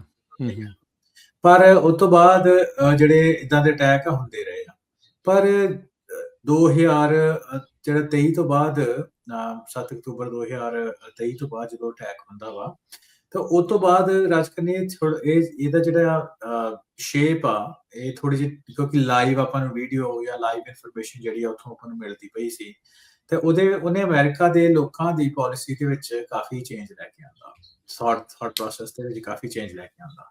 ਖਾਸ ਤੌਰ ਦੇ ਉੱਤੇ ਜੋ ਸੋਸ਼ਲ ਮੀਡੀਆ ਦੇ ਵਿੱਚ ਆਪਾਂ ਐਗਜ਼ਾਮਪਲ ਲੈ ਲਈਏ, make America great again movement, ਉਹਦੇ ਵਿੱਚ ਵੀ ਤਰੇੜ ਪਾਉਣ ਦਾ ਇੱਕ ਜਿਹੜਾ ਉੱਥੋਂ ਕਨਸੈਪਟ ਸ਼ੁਰੂ ਹੋ ਗਿਆ। ਸੋ ਪਹਿਲਾਂ US ਦੇ ਵਿੱਚ ਐਂਟੀ ਇਜ਼ਰਾਈਲ ਜਿਹੜਾ ਇੰਨਾ ਨਹੀਂ ਸੀ ਹੈਗਾ ਜਿੰਨਾ ਹੁਣ ਆਪਾਂ ਨੂੰ ਦੇਖਣ ਨੂੰ ਮਿਲ ਰਿਹਾ। ਐਕਸਿਸ ਤਾਂ ਹਮੇਸ਼ਾ ਹੀ ਵੈਸੇ ਕਰਦਾ ਰਿਹਾ ਐਂਟੀ ਸੈਮੈਟਿਕ ਜਿਹੜੇ incidents through out America history ਦੇ ਵਿੱਚ ਹੁੰਦੇ ਰਹੇ ਆ, ਪਰ ਹੁਣ ਕਾਫੀ ਵੱਡੇ ਪੱਧਰ ਦੇ ਉੱਤੇ ਜਿਹੜਾ ਇਹਦਾ ਇੰਪੈਕਟ ਆ ਉਹ ਹੋਇਆ। ਸੋ ਉਹਦੇ ਕਰਕੇ ਉਹਦਾ ਮੈਨੂੰ ਜੋ ਲੱਗਦਾ ਕਿ ਆਪਾਂ ਆਪਣਾ ਓਪੀਨੀਅਨ ਹੀ ਹੈ ਕਿ ਜਿਹੜਾ ਨਿਊਯਾਰਕ ਦਾ ਮੇਅਰ ਹੈਗੇ ਆ ਮਮਦਾਨੀ, ਚਲੋ ਕੈਪੇਬਲ ਇਨਸਾਨ ਵੀ ਆ ਲੱਗਦਾ, ਪਰ ਉਹਦੇ ਵਿੱਚ ਵੀ ਇੰਨਾ ਐਂਟੀ ਮੁਸਲਿਮ ਸੈਂਟੀਮੈਂਟ ਹੋਣ ਦੇ ਬਾਵਜੂਦ ਵੀ ਅਰਬਨ ਸਿਸਟਮ ਦੇ ਵਿੱਚ ਨਿਊਯਾਰਕ ਦਾ ਇੱਕ ਮੁਸਲਿਮ ਮੇਅਰ ਬਣ ਜਾਣਾ ਅਮਰੀਕਾ ਦੇ ਇਦਾਂ ਦੀ ਪੋਲਰਾਈਜ਼ ਇਨਫਰਾਸਟ੍ਰਕਚਰ ਦੇ ਵਿੱਚ। ਉਹਦੇ ਵਿੱਚ ਕੁਛ ਉਹਨਾਂ ਦੇ ਇਹ ਕੱਲੀ ਅਸੀਂ ਮਮਦਾਨੀ ਉਹਨਾਂ ਦੀ ਗੱਲ ਹੀ ਨਹੀਂ ਕਰਦੇ। ਮਮਦਾਨੀ ਤਾਂ ਸਿਰਫ ਇੱਕ ਡਿਸਪਲੇ ਹੈ ਨਾ, ਅੱਗੇ ਜਿਹੜੀ ਚੀਜ਼ ਆ ਰਹੀ ਉਹਦੇ ਪਿੱਛੇ ਕਿੰਨੇ ਉਹਨਾਂ ਦੇ ਸੋਸ਼ਲ ਮੀਡੀਆ ਇਨਫਲੂਐਂਸਰ ਆ, ਮਹਿੰਦੀ ਹਸਨ ਵਰਗੇ ਬਹੁਤ ਜ਼ਿਆਦਾ ਇਹਦੇ ਵਿੱਚ ਰੋਲ ਨਿਭਾਇਆ ਹੈ ਨਾ, ਇਸ ਨੈਰੇਟਿਵ ਨੂੰ ਸ਼ਿਫਟ ਕਰਨ ਦੇ ਵਿੱਚ। ਸੋ ਇਹ ਵੀ ਮੈਨੂੰ ਲੱਗਦਾ ਕਿ ਸਾਨੂੰ ਪੰਜਾਬੀਆਂ ਨੂੰ ਜਾਂ ਸਿੱਖਾਂ ਨੂੰ ਇਹ ਚੀਜ਼ ਸਮਝਣ ਦੀ ਲੋੜ ਆ, ਹੈ ਨਾ। ਸੋ ਉਹਦੇ ਵਿੱਚ ਅਸੀਂ ਬਾਰ-ਬਾਰ ਕੈਨੇਡਾ ਦੇ ਵਿੱਚ ਜੋ ਨੈਰੇਟਿਵ ਬਿਲਡਿੰਗ ਦੀ ਐਕਸਰਸਾਈਜ਼ ਚੱਲ ਰਹੀ ਆ, ਉਹ ਵੀ ਆਪਾਂ ਨੂੰ ਖਾਸ ਤੌਰ ਦੇ ਉੱਤੇ ਧਿਆਨ ਦੇਣ ਦੀ ਲੋੜ ਆ ਕਿ ਕਿੱਦਾਂ ਸਿਰਫ ਇੱਕ ਕੋਈ ਇੱਥੇ ਕਤਲ ਹੋ ਜਾਂਦਾ, ਉਸ ਕਤਲ ਦੇ ਕਰਕੇ ਅਜੇ ਉਹਦੀ ਰਿਪੋਰਟ ਵੀ ਜਨਤਕ ਨਹੀਂ ਹੋਈ, ਹੈ ਨਾ, ਪਤਾ ਨਹੀਂ ਕਿਹਨੇ ਕੀਤਾ, ਹੈ ਨਾ, ਪੁਲਿਸ ਦੱਸੇਗੀ ਜਾਂ ਜੋ ਸਿਕਿਉਰਿਟੀ ਏਜੰਸੀ, ਜਾਂਚ ਏਜੰਸੀ ਉਹ ਦੱਸਣਗੀਆਂ। ਉਹ ਤੋਂ ਬਿਨਾਂ ਹੀ ਇੱਕ ਐਜ਼ ਅ ਕਮਿਊਨਿਟੀ ਕਟਹਿਰੇ ਦੇ ਵਿੱਚ ਖੜਾ ਕੀਤਾ ਜਾਂਦਾ, ਤੇ ਉਹ ਏਡਾ ਸਟਰੋਂਗ ਨੈਰੇਟਿਵ ਨੂੰ ਬਣਾਉਣ ਦੀ ਕੋਸ਼ਿਸ਼ ਕੀਤੀ ਗਈ ਆ ਕਿ ਜਿਹੜੇ ਵੇਖ ਰਿਹਾ ਸੀ ਕਈ MP ਵਗੈਰਾ ਵੀ ਹੈਗੇ, ਉਹਨਾਂ ਦੇ ਬਿਆਨ ਸਾਹਮਣੇ ਆਏ ਕਿ ਉਹ ਵੀ ਅੰਡਰ ਦ ਪ੍ਰੈਸ਼ਰ ਹੋ ਜਾਂਦੇ ਆ। ਸੋ ਜਦ ਕਿ ਦੂਸਰੇ ਪਾਸੇ ਜਿਹੜੀ ਚੀਜ਼ਾਂ ਔਨ ਰੈਕਡ ਹੈਗੀਆਂ, ਸੀਸੀਸ ਦੀ ਰਿਪੋਰਟ ਹੋ ਗਈ ਜਾਂ ਕੁਝ ਹੋਰ, ਹੈ ਨਾ, ਜੋ ਇੰਡੀਆ ਨਾਮ ਆਇਆ ਹੁਣ ਤਾਂ ਡਾਇਰੈਕਟਲੀ, ਹੈ ਨਾ, 2 ਕੌਂਸੂਲੇਟ ਦੇ ਬੰਦਿਆਂ ਦਾ ਨਾਮ ਆਉਂਦਾ, ਤਾਂ ਉਤੋਂ ਲੈਦਾ ਵੀ ਇੰਡੀਆ ਨੇ ਵੀ ਅਮਰੀਕਾ ਦੇ ਨਾਲ ਜਦੋਂ ਕਨਵਰਸੇਸ਼ਨ ਦੇ ਵਿੱਚ ਇਹ ਮੰਨਿਆ ਭਾਈ ਸਾਡਾ EMPLOYE ਸੀ, ਪਰ ਉਹ ਆਰਮੀ ਦੇ ਵਿੱਚ ਨਹੀਂ ਹੈਗਾ। ਇਵਨ ਨਿਖਿਲ ਗੁਪਤਾ ਨੇ ਵਿਕਾਸ ਯਾਦਵ ਜਿਹੜਾ ਰਾਓ ਦਾ ਬੰਦਾ ਸੀ, ਤੇ ਨਿਖਿਲ ਗੁਪਤਾ ਨੇ ਵੀ ਇਹ ਚੀਜ਼ ਨੂੰ ਮੰਨ ਲਿਆ ਵੀ ਠੀਕ ਹੈ ਜੀ, 4 ਕਾਊਂਟ ਹੈਗੇ ਸੀ, 3 ਜਾਂ 4 ਕਾਊਂਟ ਨਿਊਯਾਰਕ ਦੇ ਵਿੱਚ ਡਿਸਟ੍ਰਿਕਟ ਦੇ ਵਿੱਚ ਉਹਨਾਂ ਮੰਨ ਲਏ। ਇਹ ਸਾਰੀ ਚੀਜ਼ਾਂ ਔਨ ਰੈਕਡ ਹੈਗੀਆਂ। ਇਹ ਸਭ ਕੁਝ ਔਨ ਰੈਕਡ ਹੋਣ ਦੇ ਬਾਵਜੂਦ ਵੀ ਪਰ ਉਹ ਜਿਹੜਾ ਇਨਫਲੂਐਂਸ ਆ ਸੋਸ਼ਲ ਮੀਡੀਆ ਦਾ ਨੈਰੇਟਿਵ ਬਿਲਡਿੰਗ ਆ, ਉਹਦੇ ਵਿੱਚ ਮੈਨੂੰ ਲੱਗਦਾ ਸਿੱਖ ਜਿਹੜਾ ਉਹ ਥੋੜਾ ਜਿਹਾ ਪਿੱਛੇ ਚੱਲ ਰਹੇ ਆ, ਤੇ ਇਹਦੇ ਕਰਕੇ ਉਹ ਜਿਹੜਾ ਉਹਨੂੰ ਕਾਊਂਟਰ ਜਿਸ ਤਰੀਕੇ ਨਾਲ ਹੋਣਾ ਚਾਹੀਦਾ ਉਸ ਤਰੀਕੇ ਨਾਲ ਹੋ ਨਹੀਂ ਰਿਹਾ। ਸੋ ਗੱਲ ਇਹ ਆ ਕਿ ਆਪਾਂ ਪ੍ਰੋਬਲਮ ਨੂੰ ਤਾਂ ਆਇਡੈਂਟੀਫਾਈ ਕਰਦੇ ਆ, ਪਰ ਉਹਦਾ ਫਿਰ ਹੱਲ ਕੀ ਹੋਵੇ, ਹੱਲ ਤਾਂ ਉਹ ਵੀ ਹੋਵੇ। ਤੇ ਅੱਜ ਕੱਲ੍ਹ ਗੱਲ ਇਹ ਹੁੰਦਾ ਕਿ ਜਿੰਨੀ ਲੋਕ ਆਪਣੇ ਸੋਸ਼ਲ ਮੀਡੀਆ ਉੱਤੇ ਹੈਗੇ ਆ, ਸੋਸ਼ਲ ਮੀਡੀਆ ਨੂੰ ਜੇ ਤਾਂ ਤੁਸੀਂ ਐਂਟਰਟੇਨਮੈਂਟ ਦਾ ਸਾਧਨ ਵਰਤਣਾ, ਉਹ ਤਾਂ ਸਮਾਂ ਖਰਾਬ ਆ, ਤੇ ਜੇ ਤੁਸੀਂ ਸੋਸ਼ਲ ਮੀਡੀਆ ਨੂੰ ਕੁਛ ਏਦਾਂ ਦੇ ਕੰਮ ਦੇ ਲਈ ਵਰਤਣਾ ਜਿਹਦੇ ਵਿੱਚ ਤੁਸੀਂ ਕੁਛ ਕੌਮ ਦਾ ਸਵਾਰ ਸਕੋ, ਕਮਿਊਨਿਟੀ ਦੇ ਕੁਛ ਸਵਾਰ ਸਕੋ, ਤੇ ਫਿਰ ਜੀ ਆਇਆਂ ਨੂੰ ਜੀ ਸੋਸ਼ਲ ਮੀਡੀਆ ਜ਼ਰੂਰ ਵਰਤਣਾ ਚਾਹੀਦਾ। ਇਹ ਆ ਕਿ ਮੋਟਿਵ ਤੁਹਾਡੀ ਜਿਹੜੀ ਬਹੁਤ ਜਿਹੜੀ ਨੈਰੇਟਿਵ ਹੈਗਾ ਵਾ, ਨੈਰੇਟਿਵ ਵਾਰ ਆ ਜਿਹੜੀ, ਇਹ ਸਭ ਕੁਛ ਮੈਟਰ ਕਰਦੀ ਆ, ਜੋ ਅੱਜ ਦੇ ਟਾਈਮ ਦੇ ਵਿੱਚ ਇਹ ਅਤਕਥਨੀ ਨਹੀਂ ਹੋਏਗੀ ਜੇ ਆਪਾਂ ਇਹ ਕਹਿ ਦਈਏ ਕਿ ਜੋ ਤੁਹਾਡਾ ਜੇ ਮੈਂ ਗਲਤ ਵਰਡ ਯੂਜ਼ ਕਰਦਾ ਹਾਂ, ਪਰ ਜੋ ਜਿਹੜੀ ਨਿਊ ਰਿਐਲਿਟੀ ਆ, it is defined by narrative. ਜਿਹਦਾ ਨੈਰੇਟਿਵ ਜਿਹੜਾ ਉਹ ਉੱਚਾ ਹੋ ਗਿਆ, ਉਹਨੂੰ ਲੋਕ ਸੱਚ ਕਰਕੇ ਮੰਨਣ ਲੱਗ ਪੈਂਦੇ ਆ। ਸੋਸ਼ਲ ਮੀਡੀਆ ਦਾ ਇਸ ਸਮੇਂ 'ਚ ਬਹੁਤ ਜ਼ਿਆਦਾ ਇੰਪੈਕਟ ਆ। ਮੈਂ 2 ਐਗਜ਼ਾਮਪਲਾਂ ਲੈ ਹੀ ਲਈਆਂ ਕਿ ਇੰਨੇ ਬਿਲਡਿੰਗ ਹੋਣ ਦੇ ਬਾਵਜੂਦ, ਇੰਨੀ ਜਿਹੜੀ ਅਮਰੀਕਾ ਦੇ ਵਿੱਚ ਐਂਟੀ ਮੁਸਲਿਮ ਹੋਣ ਦੇ ਬਾਵਜੂਦ ਵੀ ਨੈਰੇਟਿਵ ਬਿਲਡਿੰਗ ਦਾ ਇੱਕ ਵੱਡਾ ਰੋਲ ਰਿਹਾ ਮਮਦਾਨੀ ਨੂੰ ਸਾਹਮਣੇ ਆਉਣ ਦੇ ਵਿੱਚ। ਅਫਕੋਰਸ ਉਹਦੀ ਕੈਪੈਬਿਲਿਟੀ ਵੀ ਆ, ਤੇ ਚੰਗਾ ਬੋਲਦਾ, ਚੀਜ਼ਾਂ ਦੀ ਸਮਝ ਆ, ਯੰਗ ਆ, ਉਹ ਚੀਜ਼ਾਂ ਵੀ ਇਹਦੇ ਹੱਕ 'ਚ ਜਾਂਦੀਆਂ। ਪਰ ਇਹ ਵਾਲੇ ਐਟਰੀਬਿਊਟਸ ਵਾਲੇ ਤੇ ਹੋਰ ਵੀ ਬਹੁਤ ਨੌਜਵਾਨ ਇੱਥੇ ਹੋਣਗੇ ਅਮਰੀਕਾ ਦੇ ਵਿੱਚ। ਹਾਂਜੀ ਹਰਵਿੰਦਰ ਨੇ, ਇਹ ਤਾਂ ਆਪਾਂ ਦੇਖਿਆ ਹੀ ਆ ਵੀ ਸੋਸ਼ਲ ਮੀਡੀਆ ਜਿਹੜਾ ਨੈਰੇਟਿਵਸ ਆ ਉਸਨੂੰ ਬਿਲਡਅਪ ਕਿੱਦਾਂ ਕਰਦਾ ਆ।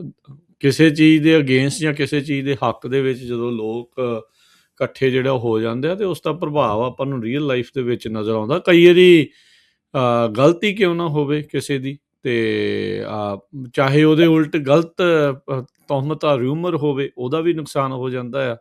ਤੇ ਇਸੇ ਤਰੀਕੇ ਦੇ ਨਾਲ ਹੀ ਆਪਾਂ ਜਿਹੜਾ ਉਹ ਦੇਖ ਰਹੇ ਹਾਂ, ਸੋਸ਼ਲ ਮੀਡੀਆ ਹੈ ਹੀ ਆ ਵੀ ਐਕਸੈਲਰੈਂਟ ਆ ਕਿਸੇ ਵੀ ਚੀਜ਼ ਦਾ। ਇਹ ਐਕਸੈਲਰੈਂਟ ਆ ਵੀ ਅੱਗ ਦੇ ਵਿੱਚ ਤੇਲ ਦਾ ਕੰਮ ਕਰਨ ਵਾਲਾ, ਜਿੱਦਾਂ ਅਕਸਰ ਆਪਣੇ ਬਜ਼ੁਰਗਾਂ ਨੇ ਗੱਲਾਂ ਜਿਹੜੀਆਂ ਉਹ ਆਖੀਆਂ, ਉਹ ਚੀਜ਼ ਵੀ ਉਹ ਚੀਜ਼ ਦੇ ਤੌਰ ਦੇ ਉੱਤੇ ਜਿਹੜਾ ਉਹ ਚੱਲਦਾ ਹੈ।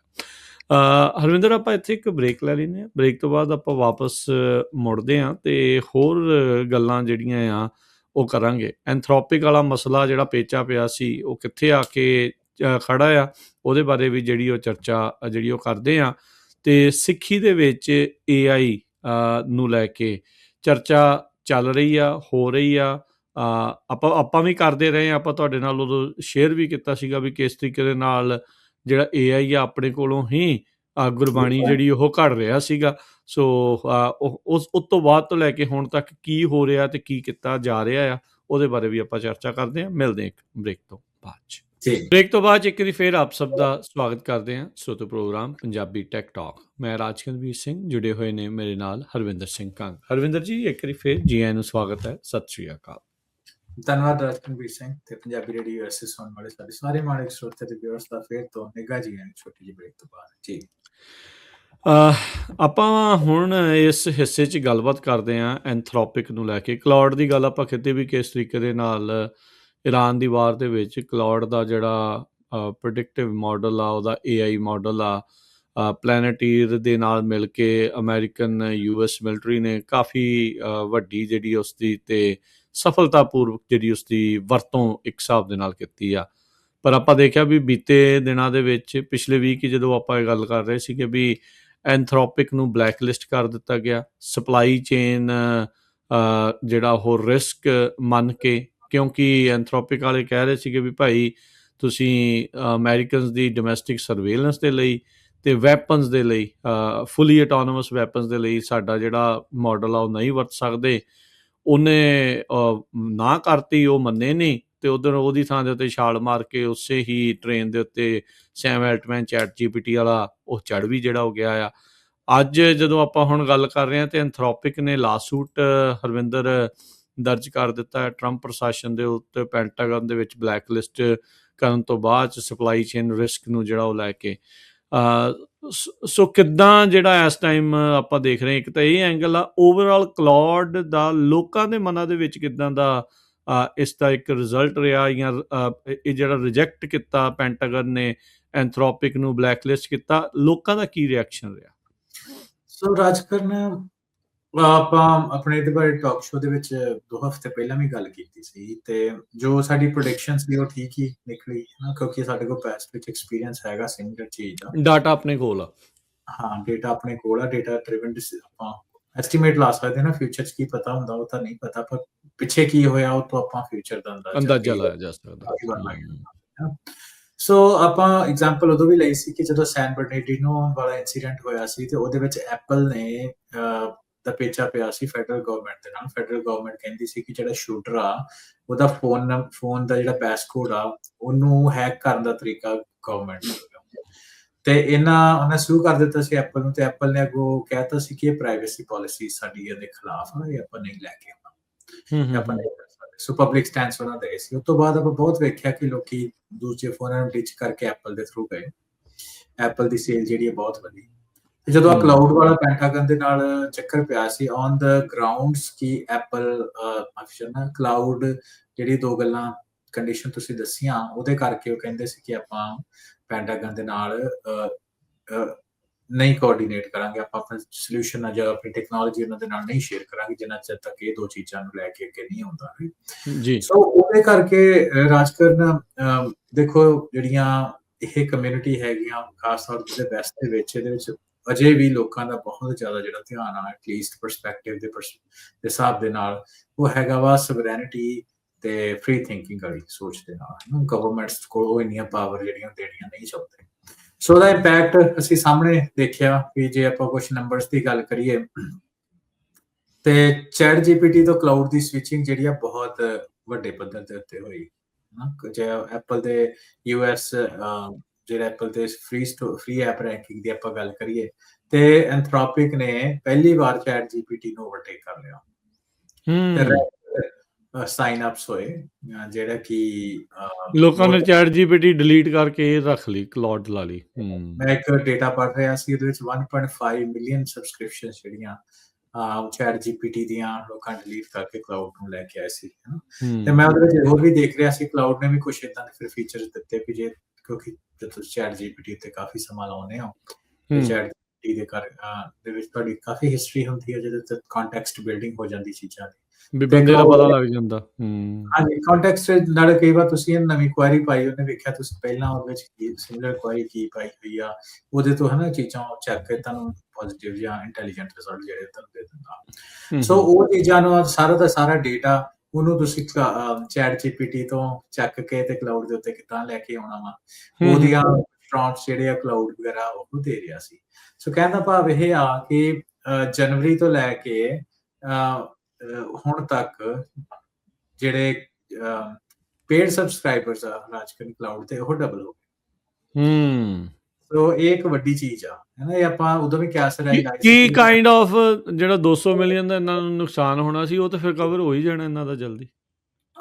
ਹਾਂਜੀ, ਸੋ ਉਦੋਂ ਵੀ ਆਪਾਂ ਗੱਲ ਕਰਦੇ ਸੀ ਨਾ ਟਾਕ ਸ਼ੋ ਦੇ ਵਿੱਚ ਵੀ 200 ਮਿਲੀਅਨ ਦਾ ਕੰਟਰੈਕਟ ਦੀ ਆਪਾਂ ਗੱਲ ਕਰੀਏ ਤੇ ਉਹ ਤਾਂ it's just like a change, pocket change for them. ਯਾ ਡ੍ਰੌਪ ਇਨ ਅ ਬਕਟ। ਯਾ $13 ਬਿਲੀਅਨ ਦਾ ਤਾਂ ਉਹਨਾਂ ਦਾ ਰੈਵਨਿਊ 200 ਮਿਲੀਅਨ ਤੱਕ ਵੱਡੀ ਡੀਲ ਹੈ ਹੀ ਨਹੀਂ, ਕੁਛ ਨਹੀਂ। ਤੇ ਉਹਦਾ ਕਾਰਨ ਇੱਕ ਇਹ ਵੀ ਆ ਨਾ ਕਿ ਦੇਖੋ ਕਲਾਊਡ ਦੀ ਸਭ ਤੋਂ ਵੱਡੀ ਜਿਹੜੀ ਮੈਂ ਆਪਣੀ ਪਹਿਲੀ ਆਰਟੀਫੀਸ਼ੀਅਲ ਇੰਟੈਲੀਜੈਂਸ ਐਪਲੀਕੇਸ਼ਨ ਵੀ ਬਣਾਈ ਸੀ, ਉਹ ਕਲਾਊਡ ਦੇ ਉੱਤੇ ਹੀ ਬਣਾਈ ਸੀ, ਤਾਂ ਮੈਂ ਦੱਸ ਦਿਆਂ। ਸੋ ਕਲਾਊਡ ਕਾਫੀ ਕੈਪੇਬਲ ਲਾਰਜ ਲੈਂਗੁਏਜ ਮਾਡਲ ਹੈਗੇ ਕਲਾਊਡ ਦੇ, ਡਿਪੈਂਡ ਕਰਦਾ ਤੁਸੀਂ ਕਿਹੜਾ ਯੂਜ਼ ਕਰਦੇ ਹੋ, ਪਰ ਕਲਾਊਡ ਦੇ ਕਾਫੀ ਵਧੀਆ ਲਾਰਜ ਲੈਂਗੁਏਜ ਮਾਡਲ ਆ। ਤੇ ਉਹਦੇ ਨਾਲ ਕੋਡਿੰਗ ਦੇ ਵਿੱਚ ਅੱਜ ਦੇ ਦਿਨ ਵਿੱਚ ਵੀ ਕਲਾਊਡ ਦੀ ਕਾਫੀ ਸਰਦਾਰੀ ਆ, ਕਹਿ ਲਓ ਕਿ ਨੰਬਰ 1 ਜੇ ਆਪਾਂ ਕਹਿਣਾ ਹੋਏ ਤੇ ਉਹ ਕਲਾਊਡ ਦੇ ਟੂਲਸ ਹੀ ਵਰਤੇ ਜਾਂਦੇ ਆ ਐਂਥਰੋਪਿਕ ਦੇ ਯੂਜ਼ਿੰਗ ਕਲਾਊਡ। ਸੋ ਉਹ ਤੋਂ ਲੈਦਾ ਵੀ ਆਪਣੇ ਕਿਉਂਕਿ ਸਵਿਚਿੰਗ ਆ ਜਿਹੜੀ, ਜਿੱਦਾਂ ਮੈਂ ਤੁਹਾਨੂੰ ਪਹਿਲੇ ਦੱਸਿਆ, ਉਹਦਾ ਕੋਈ ਮੇਜਰ ਇਸ਼ੂ ਨਹੀਂ ਹੈਗਾ ਸੀ, ਤੇ ਤਾਂ ਕਰਕੇ ਲੋਕੀ ਉਹਦੇ ਤੋਂ ਸਾਰਾ ਡੇਟਾ ਚੈਟ ਜੀਪੀਟੀ ਤੋਂ ਚੱਕ ਕੇ ਕਲਾਊਡ ਦੇ ਉੱਪਰ ਵਾਪਸ ਆ ਜਾਂਦੇ ਸੀ, ਰਾਈਟ ਜੀ। ਸੋ ਤੀਸਰੀ ਚੀਜ਼ ਇਹ ਆ ਕਿ ਜਦੋਂ ਜਿਹੜੀ ਸਭ ਤੋਂ ਵੱਡੀ ਚੀਜ਼ ਇਹਦੇ ਵਿੱਚ ਕੀਤੀ ਆਬਵੀਅਸ ਰੀਜ਼ਨ ਉਹ ਹੈਗਾ ਟਰਸਟ, ਹੈ ਨਾ। ਟਰਸਟ ਜਿਹੜਾ ਉਹ ਪ੍ਰੋਡਕਟ ਦਾ ਫੀਚਰ ਹੀ ਆ ਕਿ ਵੇਖੋ ਤੁਸੀਂ ਮੰਨ ਲਓ ਕੋਈ ਚੀਜ਼ ਨੂੰ ਯੂਜ਼ ਕਰਦੇ ਹੋ, ਹੈ ਨਾ, ਐਜ਼ ਅ ਹਿਊਮਨ ਨੈਚੁਰਲੀ ਬੰਦੇ ਦੀ ਇਹ ਚੀਜ਼ ਹੁੰਦੀ ਕਿ ਯਾਰ ਮੈਂ ਐਥੀਕਲ ਚੀਜ਼ ਵਰਤਾਂ, 4 ਪੈਸੇ ਮੈਨੂੰ ਭਾਵੇਂ ਵੱਧ ਵੀ ਦੇਣੇ ਪੈਣ, ਉਹਦੇ ਉੱਤੇ ਪੂਰੀ ਇੱਕ ਇੰਡਸਟਰੀ ਐਗਜ਼ਿਸਟ ਕਰਦੀ ਹੈ, ਜਿਹਦੇ ਵਿੱਚ, ਹੈ ਨਾ, ਤੁਸੀਂ ਦੇਖਿਆ ਹੋਣਾ ਪਾਣੀ ਦੀ ਬੋਤਲਾਂ ਤੇ ਲਿਖਿਆ ਹੁੰਦਾ uses 30% less plastic made up from organic. So ਚਲੋ ਹਾਂਜੀ, ਆਰਗੈਨਿਕ ਦਾ ਵੀ ਚਲੋ ਇੰਪੈਕਟ ਹੈਗਾ। ਤੇ ਇਹ ਸਾਰੀਆਂ ਕੁਝ ਚੀਜ਼ਾਂ ਜਿਹੜੀਆਂ ਵਾ ਟਰਸਟ ਆ, ਇਹ ਵੀ ਨਵੇਂ ਸਮੇਂ ਦੇ ਉੱਤੇ ਜਦ ਤੁਸੀਂ ਬਿਜ਼ਨਸ ਕੋਈ ਬਿਲਡ ਕਰਦੇ ਹੋ ਤੇ ਟਰਸਟ ਨੂੰ ਪ੍ਰੋਡਕਟ ਦਾ ਫੀਚਰ ਹੀ ਮੰਨਿਆ ਜਾਂਦਾ। ਸੋ ਇਹ ਵੱਡਾ ਜਿਹੜਾ ਰੋਲ ਆ ਇਹਦੇ 'ਚ ਨੇ ਪਲੇ ਕੀਤਾ।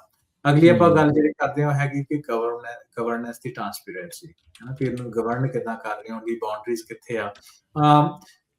ਚੈਟ ਜੀਪੀਟੀ ਬਾਰੇ ਐਟਲੀਸਟ ਅੱਜ ਕੱਲ੍ਹ ਤੁਹਾਨੂੰ ਚੇਤਾ ਹੋਏ ਆਪਾਂ ਤਕਰੀਬਨ 7-8 ਸ਼ੋਅ ਕੀਤੇ ਹੋਣੇ ਇਸ 3 ਸਾਲਾਂ ਦੇ ਵਿੱਚ, ਜਿਹਦੇ ਵਿੱਚ ਆਪਾਂ ਗੱਲ ਕਰਦੇ ਸੀ ਕਿ ਉਹ ਨਾਨ ਪ੍ਰੋਫਿਟ ਤੋਂ ਪ੍ਰੋਫਿਟ ਬਣ ਗਿਆ, ਫਿਰ ਸੈਮ ਐਲਟਮੈਨ ਨੂੰ ਲਾ ਦਿੱਤਾ, ਫਿਰ ਸੈਮ ਐਲਟਮੈਨ ਨੇ ਦਾ ਕਾਫੀ ਕੁਛ ਚੇਂਜ ਕੀਤਾ, ਹੁਣ ਉਹ ਪੈਂਟਾਗਨ ਦੇ ਕੋਲ ਚਲਾ ਗਿਆ, ਫਿਰ ਹੈ ਨਾ ਉਹਨੇ ਕਿਹਾ ਕਿ ਅਸੀਂ we are not the moral police of the world.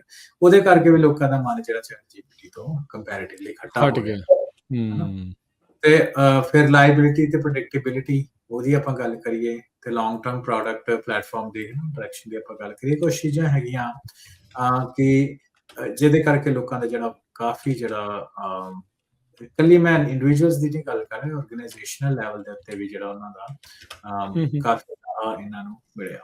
ਪਰ ਨਾਲ ਦੀ ਨਾਲ ਜਿੱਦਾਂ ਤੁਸੀਂ ਹੁਣੇ ਆਪਣੀ ਪਹਿਲੀ ਗੱਲਬਾਤ ਦੇ ਵਿੱਚ ਦੱਸਿਆ ਵੀ ਕਲਾਊਡ ਦੇ ਫੀਚਰਸ ਯੂਜ਼ ਕੀਤੇ ਗਏ ਆ ਕਾਫੀ ਵੱਡੇ ਪੱਧਰ ਦੇ ਉੱਤੇ ਈਰਾਨ ਵਾਰ ਦੇ ਵਿੱਚ ਵੀ। So it's not like Iran ਦੇ ਵਿੱਚ ਨਹੀਂ ਵਰਤਿਆ ਜਾ ਰਿਹਾ, ਇਟਸ ਮੋਰ ਲਾਈਕ ਕਿ ਇਸ ਕੇਸ ਦੇ ਵਿੱਚ ਵੀ ਨਿਆ ਜੋ ਕਾਣੇ ਰਾਜੀ ਵਾਲੀ ਗੱਲ ਤੇ ਐਟਲੀਸਟ ਉਹਨੇ ਥੋੜੀ ਜਿਹੀ ਬੈਕਬੋਨ ਜਿਹੜੀ ਆ ਐਂਥਰੋਪਿਕ ਵਾਲਿਆਂ ਨੇ ਦਿਖਾਈ ਆ, ਜਿਹਦੇ ਕਰਕੇ ਆਫ ਕੋਰਸ ਲੋਕਾਂ ਦਾ ਉਹਨਾਂ ਦੇ ਵੱਲ ਝੁਕਾਅ ਵਧਿਆ। ਲੋਕਾਂ ਨੇ ਉਸ ਚੀਜ਼ ਦੀ ਬੇਸਿਕਲੀ ਉਹਨਾਂ ਨੂੰ ਪੋਜ਼ਿਟਿਵ ਰਿਸਪੌਂਸ ਜਿਹੜਾ ਉਹ ਇੱਕ ਹਿਸਾਬ ਦੇ ਨਾਲ ਦਿੱਤਾ ਵੀ ਸਰਕਾਰ ਮੂਹਰੇ ਜਿਹੜੇ ਇੱਕ ਹਿਸਾਬ ਦੇ ਨਾਲ ਡਟ ਗਏ ਜਾਂ ਖੜ ਗਏ। ਇਹ ਦੁਨੀਆ ਦੇ ਵਿੱਚ ਇੱਕ ਕੁਦਰਤੀ ਜਿਹਾ ਸੁਭਾਅ ਆ, ਡੇਵਿਡ ਵਰਸਸ ਗੋਲਾਇਥ, ਸਿਕੰਦਰ ਪੋਰਸ, ਜਾਂ ਜਿੱਦਾਂ ਵੀ ਇੱਦਾਂ ਦੀਆਂ ਜਿਹੜੀਆਂ ਇਹ ਕਹਾਣੀਆਂ ਵੀ ਤਗੜੇ ਮੋਹਰੇ ਜਿਹੜਾ ਖੜਨ ਵਾਲਿਆਂ ਨੂੰ ਲੋਕ ਅਕਸਰ ਅੰਡਰਡੌਗਸ ਨੂੰ ਹਮਾਇਤ ਜਿਹੜੀ ਉਹ ਦੇ ਜਾਂਦੇ ਆ। ਸੋ ਇਵੈਂਚੁਅਲੀ ਉਹ ਕਿੱਦਾਂ ਦਾ ਨਿਕਲਦਾ ਹੈ, ਕਿੰਨੇ ਕੁ ਐਥੀਕਲ ਆ, ਕਿੰਨੇ ਕੁ ਮੋਰਲੀ ਠੀਕ ਆ, ਉਹ ਤਾਂ ਸਮਾਂ ਹੀ ਹਰਵਿੰਦਰ ਸਿੰਘ ਆਪਾਂ ਨੂੰ ਉਹ ਦੱਸੇਗਾ।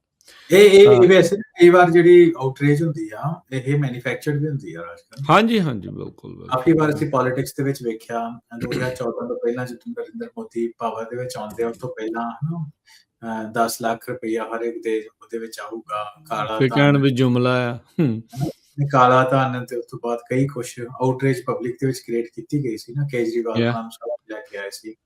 ਉਸ ਤੋਂ ਬਾਅਦ ਸੇਮ ਚੀਜ਼ ਪੰਜਾਬ ਦੇ ਵਿੱਚ ਵੀ ਵਾਪਰੀ ਹੈ, ਭਗਵੰਤ ਮਾਨ ਨੂੰ ਲੈ ਕੇ ਆਉਂਦੇ ਆ। ਸੋ ਸਾਰੀਆਂ ਚੀਜ਼ਾਂ ਕਈ ਵਾਰ ਨਾ ਕਾਫੀ ਸਟੇਜ ਤੇ ਪਲਾਨਡ ਵੀ ਹੁੰਦੀਆਂ। ਸੋ ਜੇ ਅਗੇਨ ਗੱਲ ਇਹ ਸਾਰੀਆਂ ਮਿਕਸ ਹੁੰਦੀਆਂ ਵੀ ਨੈਰੇਟਿਵ ਕਿਹੜੇ ਪਾਸੇ ਨੂੰ ਤੁਰਦਾ, ਤੇ ਆਮ ਬੰਦੇ ਜਿਹੜੇ ਆ ਉਹ ਨੈਰੇਟਿਵ ਨੂੰ ਲੈ ਕੇ ਕਿਹਨੂੰ ਕਿੰਨਾ ਕੁ ਸਮਝਦੇ ਆ, ਉਹ ਚੀਜ਼ਾਂ ਜਿਹੜੀਆਂ ਉਹ ਮਾਇਨੇ ਰੱਖਦੀਆਂ। ਸੋ ਇਹ ਹੈ ਕਿ ਇਨਫੋਰਮਡ ਡਿਸੀਜਨ, ਇਮੋਸ਼ਨਲ ਡਿਸੀਜਨ ਨਾ ਲਓ, ਇਨਫੋਰਮਡ ਡਿਸੀਜਨ ਲਓ। Of course at a given time ਤੁਹਾਨੂੰ 100% ਰਿਐਲਿਟੀ ਤਾਂ ਨਹੀਂ ਪਤਾ ਹੁੰਦੀ, ਪਰ ਮੋਟੇ ਤੌਰ ਦੇ ਉੱਤੇ ਜੇ ਤੁਸੀਂ ਇਹਨੂੰ ਸਿਸਟਮ ਦੇ ਵਿੱਚੋਂ ਬਾਹਰ ਨਿਕਲ ਕੇ ਦੇਖੋ ਤਾਂ ਤੁਹਾਨੂੰ ਪਤਾ ਲੱਗ ਜਾਂਦਾ ਵੀ people are moving in what direction ਹੈ ਨਾ। ਹਾਂਜੀ ਹਾਂਜੀ ਹਾਂਜੀ, ਥੋੜਾ ਜਿਹਾ ਬਰਡ ਆਈ ਵਿਊ ਦੇਖੋ, ਥੋੜਾ ਉੱਤੇ ਜਾ ਕੇ ਦੇਖੋ, ਜੀ ਮੇਰਾ ਅੰਦਾਜ਼ਾ ਸਹਿਜ ਜਿਹੜਾ ਉਹ ਲੱਗ ਜਾਂਦਾ। ਨਾਲੇ ਆਪਾਂ ਇਹ ਉਹਨਾਂ ਕੰਪਨੀਆਂ ਦੀ ਗੱਲ ਕਰ ਰਹੇ ਹਾਂ ਜਿਨ੍ਹਾਂ ਦਾ ਕੰਮ ਹੀ ਝੂਠੀ ਸੱਚੀ ਜਿੱਦਾਂ ਦੀ ਵੀ ਆਊਟਰੇਜ ਜਾਂ ਇੱਕ ਮੂਵਮੈਂਟਸ ਇੱਦਾਂ ਦੀਆਂ ਜਿਹੜੀਆਂ ਉਹ ਬਣਾਉਣ ਦਾ ਉਹਨਾਂ ਦਾ ਕੰਮ ਆ। ਉਹ ਆਪਣੇ ਵਿਰੋਧੀਆਂ ਖਿਲਾਫ ਵੀ ਕਰ ਸਕਦੇ, ਆਪਣੇ ਹੱਕ ਲਈ ਵੀ ਜਿਹੜਾ ਉਹ ਕਰਨਗੇ। So that's what they are here for ਜੀ। ਹਰਵਿੰਦਰ, ਅਗਲੀ ਜਿਹੜੀ ਆਪਾਂ ਗੱਲ ਕਰਦੇ ਹਾਂ ਸਿੱਖੀ ਨੂੰ ਲੈ ਕੇ ਤੇ ਨਾਲ AI ਨੂੰ ਜਿਹੜਾ ਉਹ ਲੈ ਕੇ, ਰੀਸੈਂਟਲੀ ਆਪਾਂ ਦੇਖਿਆ ਸੀਗਾ ਵੀ SGPC ਨੇ ਕਿਹਾ ਸੀਗਾ ਵੀ ਇੱਕ ਟੀਮ ਜੀ ਜਿਹੜੀ ਉਹ ਬਣਾਉਣ ਜਾ ਰਹੇ ਆ, ਖਾਸ ਕਰਕੇ AI ਤੇ ਗੁਰਬਾਣੀ ਨੂੰ ਜਿਹੜਾ ਉਹ ਲੈ ਕੇ, ਜੋ ਕੁਛ ਜਿਹੜਾ ਇਸ ਟਾਈਮ ਚੱਲ ਰਿਹਾ ਹੈਗਾ ਆ। ਹੋਰ ਵੀ ਬਹੁਤ ਸਾਰੀਆਂ ਜਿਹੜੀਆਂ ਚੀਜ਼ਾਂ ਆ ਉਹ ਆ ਰਹੀਆਂ। ਆਪਾਂ ਵੀ ਪਿਛਲੇ ਸਮਿਆਂ ਦੇ ਵਿੱਚ ਇੱਕ ਪ੍ਰੋਗਰਾਮ ਕੀਤਾ ਸੀ ਜਿਸ ਵਿੱਚ ਦਿਖਾਇਆ ਸੀਗਾ ਵੀ ਕਿਸ ਤਰੀਕੇ ਦੇ ਨਾਲ ਜਿਹੜਾ AI the model, I think ਉਹ ਗੂਗਲ ਦਾ ਸੀਗਾ ਸ਼ਾਇਦ, ਵੀ ਉਹ ਆਪਣੇ ਕੋਲੋਂ ਹੀ ਜਿਹੜੀ ਗੁਰਬਾਣੀ ਆ ਉਹ ਘੜ ਕੇ ਆਪਾਂ ਨੂੰ ਗਲਤ ਗੁਰਬਾਣੀ ਜਿਹੜੀ ਆ ਬੇਸਿਕਲੀ ਪੇਸ਼ ਜਿਹੜੀ ਉਹ ਕਰ ਰਿਹਾ ਸੀਗਾ। ਉਸੇ ਦਰਮਿਆਨ ਜਿਹੜੇ ਸੁੰਦਰ ਗੁਟਕੇ ਐਪ ਬਣਾਉਣ ਵਾਲੇ ਤੇ ਸਿੱਖੀ ਟੂ ਦਾ ਮੈਕਸ ਵਾਲੇ, ਜਿਨ੍ਹਾਂ ਦੇ ਅਕਸਰ ਆਪਾਂ ਗੁਰਬਾਣੀ ਦੇ ਪਾਵਰ ਪੁਆਇੰਟਸ ਜਿਹੜੇ ਉਹ ਆਪਾਂ ਦੇਖਦੇ ਹਾਂ ਹਰ ਇੱਕ ਗੁਰੂ ਘਰ ਦੇ ਵਿੱਚ ਅਰਥਾਂ ਦੇ ਨਾਲ ਜੋ ਡਿਸਪਲੇ ਹੁੰਦਾ ਆ, ਵੀ ਉਹਨਾਂ ਦੁਆਰਾ ਇੱਕ AI ਮਾਡਲ ਜਿਹੜਾ ਉਹ ਬਣਾਇਆ ਜਾ ਰਿਹਾ ਹੈ ਕਿ AI ਏਜੰਟ ਆਇਆ ਆ, ਖਾਲਸ AI।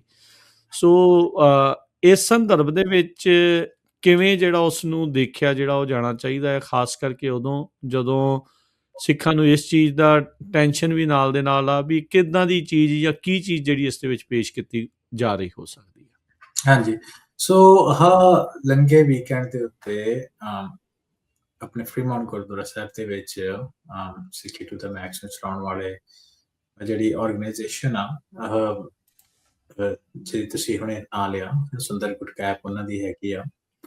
ਸੋ ਸਿੱਖੀ ਟੂ ਦਾ ਮੈਕਸ ਵੀ ਉਹਨਾਂ ਦੀ ਆ, ਜਿਹੜੀ ਕਾਫੀ ਅਸੀਂ ਗੁਰਦੁਆਰਾ ਸਾਹਿਬ ਇਨਕਲੂਡਿੰਗ ਦਰਬਾਰ ਸਾਹਿਬ ਦੇ ਵਿੱਚ ਆਪਾਂ ਉਹਨਾਂ ਨੂੰ ਦੇਖਦੇ ਹਾਂ, ਉਹਨਾਂ ਦੇ ਟਰਾਂਸਲੇਸ਼ਨਸ ਵਰਤੀ ਜਾਂਦੀ ਆ। ਉਹ ਸਾਰਾ ਜਿਹੜਾ ਡੇਟਾ, ਜਾਂ ਹੋਰ ਵੀ ਤੁਸੀਂ ਜਿਹੜੇ ਟਰਾਂਸਲੇਸ਼ਨ ਵਾਲੇ ਐਪਸ ਦੇਖੋਗੇ ਤੇ ਉਹਦੇ ਵਿੱਚ ਬਾਣੀ ਡੇਟਾਬੇਸ ਕਰਕੇ ਨਾ ਉਹਨਾਂ ਦਾ ਬੇਸਿਕ ਡੇਟਾਬੇਸ ਹੈ, ਜਿੱਥੋਂ ਸਾਰੀ ਇਨਫੋਰਮੇਸ਼ਨ ਜਿਹੜੀ ਆ ਉਹ ਪੁੱਲ ਹੁੰਦੀ ਆ।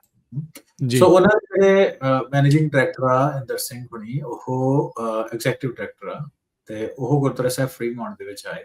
ਸੋ ਉਹਨਾਂ ਜਿਹੜੀ ਪ੍ਰੈਜੈਂਟੇਸ਼ਨ ਦਿੱਤੀ, ਪਹਿਲਾਂ ਦੀਵਾਨ ਹਾਲ ਦੇ ਵਿੱਚ ਦਿੱਤੀ, ਫਿਰ ਸਾਡਾ ਜਿਹੜਾ AI ਦਾ ਕਲਾਸਿਸ ਚੱਲ ਰਹੀਆਂ ਉਹਦੇ ਵਿੱਚ ਆ ਕੇ ਉਹਨਾਂ ਸਾਨੂੰ ਜਾਣਕਾਰੀ ਦਿੱਤੀ। ਫਿਰ ਥੋੜੀ ਆਫਲਾਈਨ ਉਹਨਾਂ ਦੇ ਨਾਲ ਕਨਵਰਸੇਸ਼ਨ ਹੋਈ, ਡਿਸਕਸ਼ਨ ਹੋਈ, ਉਹਨਾਂ ਦਾ ਫਿਊਚਰ ਰੋਡ ਮੈਪ ਵਗੈਰਾ ਉੱਤੇ ਗੱਲਾਂ ਬਾਤਾਂ ਹੋਈਆਂ। ਸੋ ਬੜੇ ਇਨਕਰੇਜਿੰਗ ਜੀ, ਚੜ੍ਹਦੀ ਕਲਾ ਵਾਲੀ ਕਨਵਰਸੇਸ਼ਨ ਹੋਈ। ਬੜੀ ਵਧੀਆ ਗੱਲ ਲੱਗਦੀ ਆ ਵੀ ਜਦੋਂ ਆਪਾਂ ਇੱਦਾਂ ਦੇ ਫੀਚਰਸ ਨੂੰ ਯੂਜ਼ ਕਰਕੇ, AI ਦੇ ਫੀਚਰਸ ਨੂੰ ਯੂਜ਼ ਕਰਕੇ ਆਪਾਂ ਕੁਝ ਕਮਿਊਨਿਟੀ ਦੇ ਭਲੇ ਦੀ ਗੱਲ ਕਰਦੇ ਹਾਂ। ਸੋ ਹੁਣ ਆਪਾਂ ਗੱਲ ਕਰਦੇ ਹਾਂ ਖਾਸ ਤੌਰ ਦੇ ਉੱਤੇ, ਜਿਹੜੀ ਤੁਸੀਂ ਗੱਲ ਕੀਤੀ, ਉਹ ਕੋਈ ਮਾਡਲ ਨਹੀਂ ਬਣਾ ਰਹੇ, ਲਾਰਜ ਲੈਂਗੁਏਜ ਮਾਡਲ ਨਹੀਂ, ਪਰ ਐਗਜ਼ਿਸਟਿੰਗ ਮਾਡਲਸ ਨੂੰ ਯੂਜ਼ ਕਰਕੇ ਇੱਕ ਚੈਟਬੋਟ ਬਣਾ ਰਹੇ ਆ। ਹੁਣ ਮਿਸਾਲ ਉਹਨਾਂ ਨੇ ਕੁਝ ਡੇਟਾ ਸਾਡੇ ਸਾਹਮਣੇ ਲੈ ਕੇ ਆਉਂਦਾ, ਪਰ ਜਿਹੜਾ ਕਿ ਬੜਾ ਇੰਟਰਸਟਿੰਗ ਆ। ਆਪਣੇ ਜਿਹੜੇ ਸਰੋਤੇ ਆ, ਵਿਊਅਰਸ ਆ, ਉਹਨਾਂ ਨੂੰ ਵੀ ਗੱਲ ਸੁਣ ਕੇ ਬੜੀ ਹੈਰਾਨੀ ਹੋਊਗੀ ਕਿ ਸਾਡੇ ਜਿਹੜੇ ਬੱਚੇ ਆ ਉਹ ਚੈਟ GPT ਨੂੰ ਕੁਐਸਚਨ ਪੁੱਛਦੇ ਆ ਅਬਾਊਟ ਜਿਹੜੀ ਉਹਨਾਂ ਦੀ ਗਿਣਤੀ ਹੈਗੀ, ਜੇ ਮੈਂ ਗਲਤ ਨਾ ਹੋਵਾਂ ਤੇ ਅਬਾਊਟ 55% ਹੈਗੀ ਸੀ, ਤੇ ਜਿਨ੍ਹਾਂ ਦੇ ਵਿੱਚੋਂ 50% ਪੇਰੈਂਟਸ ਨੂੰ ਪਤਾ ਹੀ ਨਹੀਂ ਵੀ ਸਾਡੇ ਬੱਚੇ ਜਿਹੜੇ ਆ AI ਚੈਟ GPT ਵਰਤ ਰਹੇ। ਅੱਛਾ, ਹਾਂਜੀ। ਸੋ ਕਿੱਥੇ ਵਰਤੀ ਜਾ ਰਹੇ ਹੋ? ਆਪਣੇ ਆਈਪੈਡ 'ਚ, ਫੋਨ 'ਚ, ਕਿੱਥੇ ਵਰਤੀ ਵੀ ਹੋਵੇ, ਹੈਨਾ। ਸੋ ਕਹਿੰਦਾ ਭਾਵ ਇਹ ਆ ਕਿ ਇਹ ਨਾ ਇੱਕ ਡੇਟਾਬੇਸ ਦੇ ਉੱਤੇ ਵੀ ਆਪਾਂ ਡੈਡੀਕੇਟਡ ਗੱਲ ਕਰਾਂ, ਕਿਉਂਕਿ ਇਹ ਗੱਲ ਆਪਾਂ ਕੁਝ ਸਾਲ ਪਹਿਲਾਂ ਕਰਦੇ ਸੀ ਨਾ ਕਿ AI ਇਵੈਂਚੁਅਲੀ ਸੋਸ਼ਲ ਮੀਡੀਆ ਦੇ ਵਾਂਗ ਵੀ ਹੋ ਜਾਏਗੀ। ਸੋ ਉਹ ਕਈ ਜਿਹੜੀ ਕਨਵਰਸੇਸ਼ਨ ਆ, ਕੁਝ ਫਨੀ ਕਨਵਰਸੇਸ਼ਨ ਵੀ ਆ ਵੀ ਮੇਰੇ ਮਾਪਿਓ ਜਿਹੜੇ ਆ ਮੈਨੂੰ ਸਕੋਲਡ ਕਰਦੇ ਪਏ ਤੇ ਮੈਂ ਹੁਣ ਕੀ ਕਰਾਂ।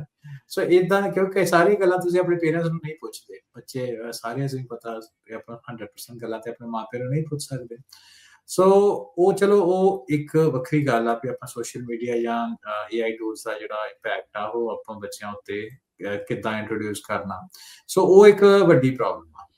ਪਰ ਉਹਦਾ ਜਿਹੜਾ ਸੋਲੂਸ਼ਨ ਆ ਉਹ ਸਾਡੇ ਸਾਹਮਣੇ ਲੈ ਕੇ ਆਇਆ ਕਿ ਸਿੱਖ ਪਰਸਪੈਕਟਿਵ ਦੇ ਉੱਤੋਂ ਜਦੋਂ ਤੁਸੀਂ ਕੋਈ ਬੱਚੇ ਕੁਐਸਚਨ ਪੁੱਛਦੇ ਆ, ਹੁਣ ਦੇਖੋ ਸੋਸ਼ਲ ਮੀਡੀਆ ਦੇ ਉੱਤੇ ਤੇ ਜਿਹੜਾ ਪਰਸਪੈਕਟਿਵ ਆ ਉਹਦਾ ਦੁਨੀਆ ਭਰ ਦਾ ਹੀ ਨਾ, ਕਿਉਂਕਿ ਡੇਟਾ ਸਕ੍ਰੇਪ ਕਰਕੇ ਇੰਟਰਨੈਟ ਦੇ ਉੱਤੋਂ ਉਹਨਾਂ ਸਾਰੇ ਆਪਣੇ ਲਾਰਜ ਲੈਂਗੁਏਜ ਮਾਡਲ ਬਣਾਏ ਹੋਏ ਆ। ਸੋ ਉਹਦੇ ਕਰਕੇ ਤੁਹਾਡੇ ਮੰਨ ਲਓ ਵੀ ਕੁਝ ਤੁਸੀਂ ਕੋਈ ਸਪੈਸੀਫਿਕ ਕੁਐਸਚਨ ਪੁੱਛਦੇ ਹੋ ਵੀ ਆਪਾਂ ਫੈਮਿਲੀ 'ਚ ਕਿੱਦਾਂ ਵਿਚਰਨਾ, ਰਾਈਟ? ਫੈਮਿਲੀ ਕੀ ਹੁੰਦੀ ਆ? ਮੈਂ ਐਗਜ਼ਾਮਪਲ ਲੈ ਰਿਹਾ ਵੈਸੇ, ਤੇ ਫੈਮਿਲੀ ਦੀ ਡੈਫੀਨੇਸ਼ਨ ਕੀ ਹੁੰਦੀ ਆ? ਤੇ ਜੇ ਮੈਜੋਰਿਟੀ ਦੁਨੀਆ ਦੇ ਵਿੱਚ ਫੈਮਿਲੀ ਦੀ ਡੈਫੀਨੇਸ਼ਨ ਇਹ ਕਹਿਣਗੇ ਵੀ ਅਸੀਂ ਆ, ਸਾਡੇ ਭੈਣ ਭਰਾ, ਇਹ ਸਾਡੀ ਫੈਮਿਲੀ, ਰਾਈਟ? ਜਿੱਦਾਂ ਵੈਸਟ ਦੀ ਡੈਫੀਨੇਸ਼ਨ। ਪਰ ਜਦੋਂ ਅਸੀਂ ਆਪਣੇ ਪੰਜਾਬ ਦੇ ਪਰਸਪੈਕਟਿਵ ਤੋਂ ਕਹਿੰਦੇ ਜਾਂ ਈਸਟਰਨ ਹੈਮੀਸਫੀਅਰ ਦੇ ਪਰਸਪੈਕਟਿਵ ਤੋਂ ਆਪਾਂ ਗੱਲ ਕਰਦੇ ਹਾਂ, ਤੇ ਸਾਡੀ ਫੈਮਿਲੀ ਜਿਹੜੀ ਹੁੰਦੀ ਆ ਉਹਦੇ ਵਿੱਚ ਸਾਡੇ ਦਾਦਾ ਦਾਦੀ, ਨਾਨਾ ਨਾਨੀ, ਉਹ ਸਾਰੇ as a part of family ਹੀ ਹੁੰਦੇ ਆ, ਐਕਸਟੈਂਡਡ, ਜਿਹਨੂੰ ਇੱਥੇ ਐਕਸਟੈਂਡਡ ਫੈਮਿਲੀ ਕਹਿੰਦੇ ਆ ਉਸ ਡੈਫੀਨੇਸ਼ਨ ਦੇ ਵਿੱਚ।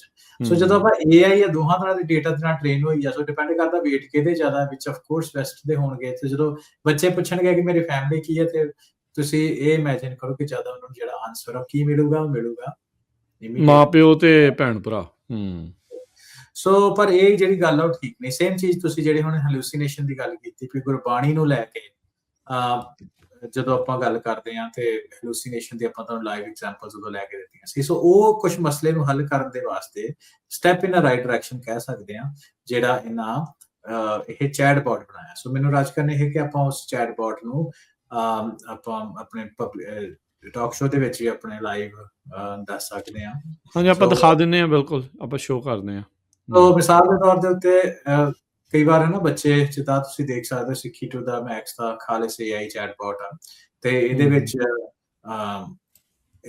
ਕਿਉਂਕਿ ਜਦੋਂ ਆਪਾਂ ਗੁਰਬਾਣੀ ਨੂੰ ਪੜ੍ਹਦੇ ਨਾ, ਥੋੜਾ ਜਿਹਾ ਆਮ ਕਨਸੈਪਟ ਦੇ ਨਾਲ ਡਿਫਰੈਂਟ ਆ, like objective search. Let's ask ਇਸ AI ਨੂੰ, ਜਿੱਦਾਂ ਅੱਜ ਕੱਲ੍ਹ ਦੁਨੀਆ ਨੂੰ ਸਟ੍ਰੈਸ ਬਹੁਤ ਆ, how to deal with stress. So ਇਹਦਾ ਜਿਹੜਾ ਚੈਟ ਬੋਟ ਹੈ, ਟ੍ਰੇਨਡ ਹੀ ਇਸ ਹਿਸਾਬ ਦੇ ਨਾਲ ਕਿ ਗੁਰਬਾਣੀ ਦੇ ਆਧਾਰ ਤੇ ਹੀ ਇਹਨੇ ਤੁਹਾਨੂੰ ਰਾਹ ਦੱਸਣਾ ਵਾ।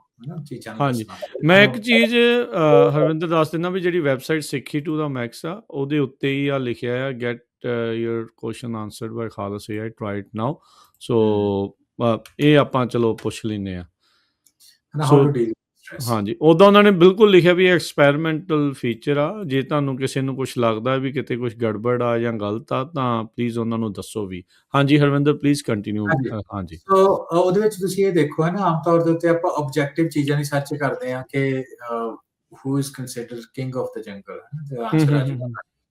ਗੁਰਬਾਣੀ ਦੇ ਨਾਲ ਸਾਡੀ ਜਿਹੜੀ ਇੰਟਰੈਕਸ਼ਨ ਆ, ਉਹ ਆਬਜੈਕਟਿਵ ਤਰੀਕੇ ਦੀ ਨਹੀਂ ਹੈਗੀ, ਜਿਹੜੀ ਇਹਦੇ ਚ ਵੱਡੀ ਤੁਸੀਂ ਦੇਖੋਗੇ ਵੀ ਇਹਦੇ ਆਨਸਰ ਆ ਗਏ, ਸ਼ਬਦ ਆ ਗਏ ਉਹਦੇ ਸਾਹਮਣੇ ਸਾਡੇ। ਉਹਦਾ ਕਾਰਨ ਇਹ ਆ ਕਿ ਗੁਰਬਾਣੀ ਜਿਹੜੀ ਉਹ ਤੁਹਾਨੂੰ ਕਹਿੰਦੀ ਆ ਕਿ ਤੁਸੀਂ ਐਕਸਪਲੋਰ ਕਰੋ ਚੀਜ਼ਾਂ ਨੂੰ ਵੱਧ ਤੋਂ ਵੱਧ। ਇਹਦੇ ਵਿੱਚ ਤੁਹਾਨੂੰ ਸ਼ਬਦ ਸਾਹਮਣੇ ਆ ਗਏ, how to deal with stress. ਪਹਿਲਾ ਹੈਗਾ ਸ਼ਬਦ ਭਜੋ ਹਰੀ, ਹੈ ਨਾ। ਦੂਸਰਾ ਸ਼ਬਦ ਤੁਸੀਂ ਕਲਿੱਕ ਕਰਦੇ ਹੋ, ਆਫ ਕੋਰਸ ਉਹ ਤੁਹਾਨੂੰ ਦਸਮ ਗ੍ਰੰਥ ਵਿੱਚੋਂ ਸ਼ਬਦ ਤੁਹਾਨੂੰ ਸਾਹਮਣੇ ਆ ਜਾਂਦਾ।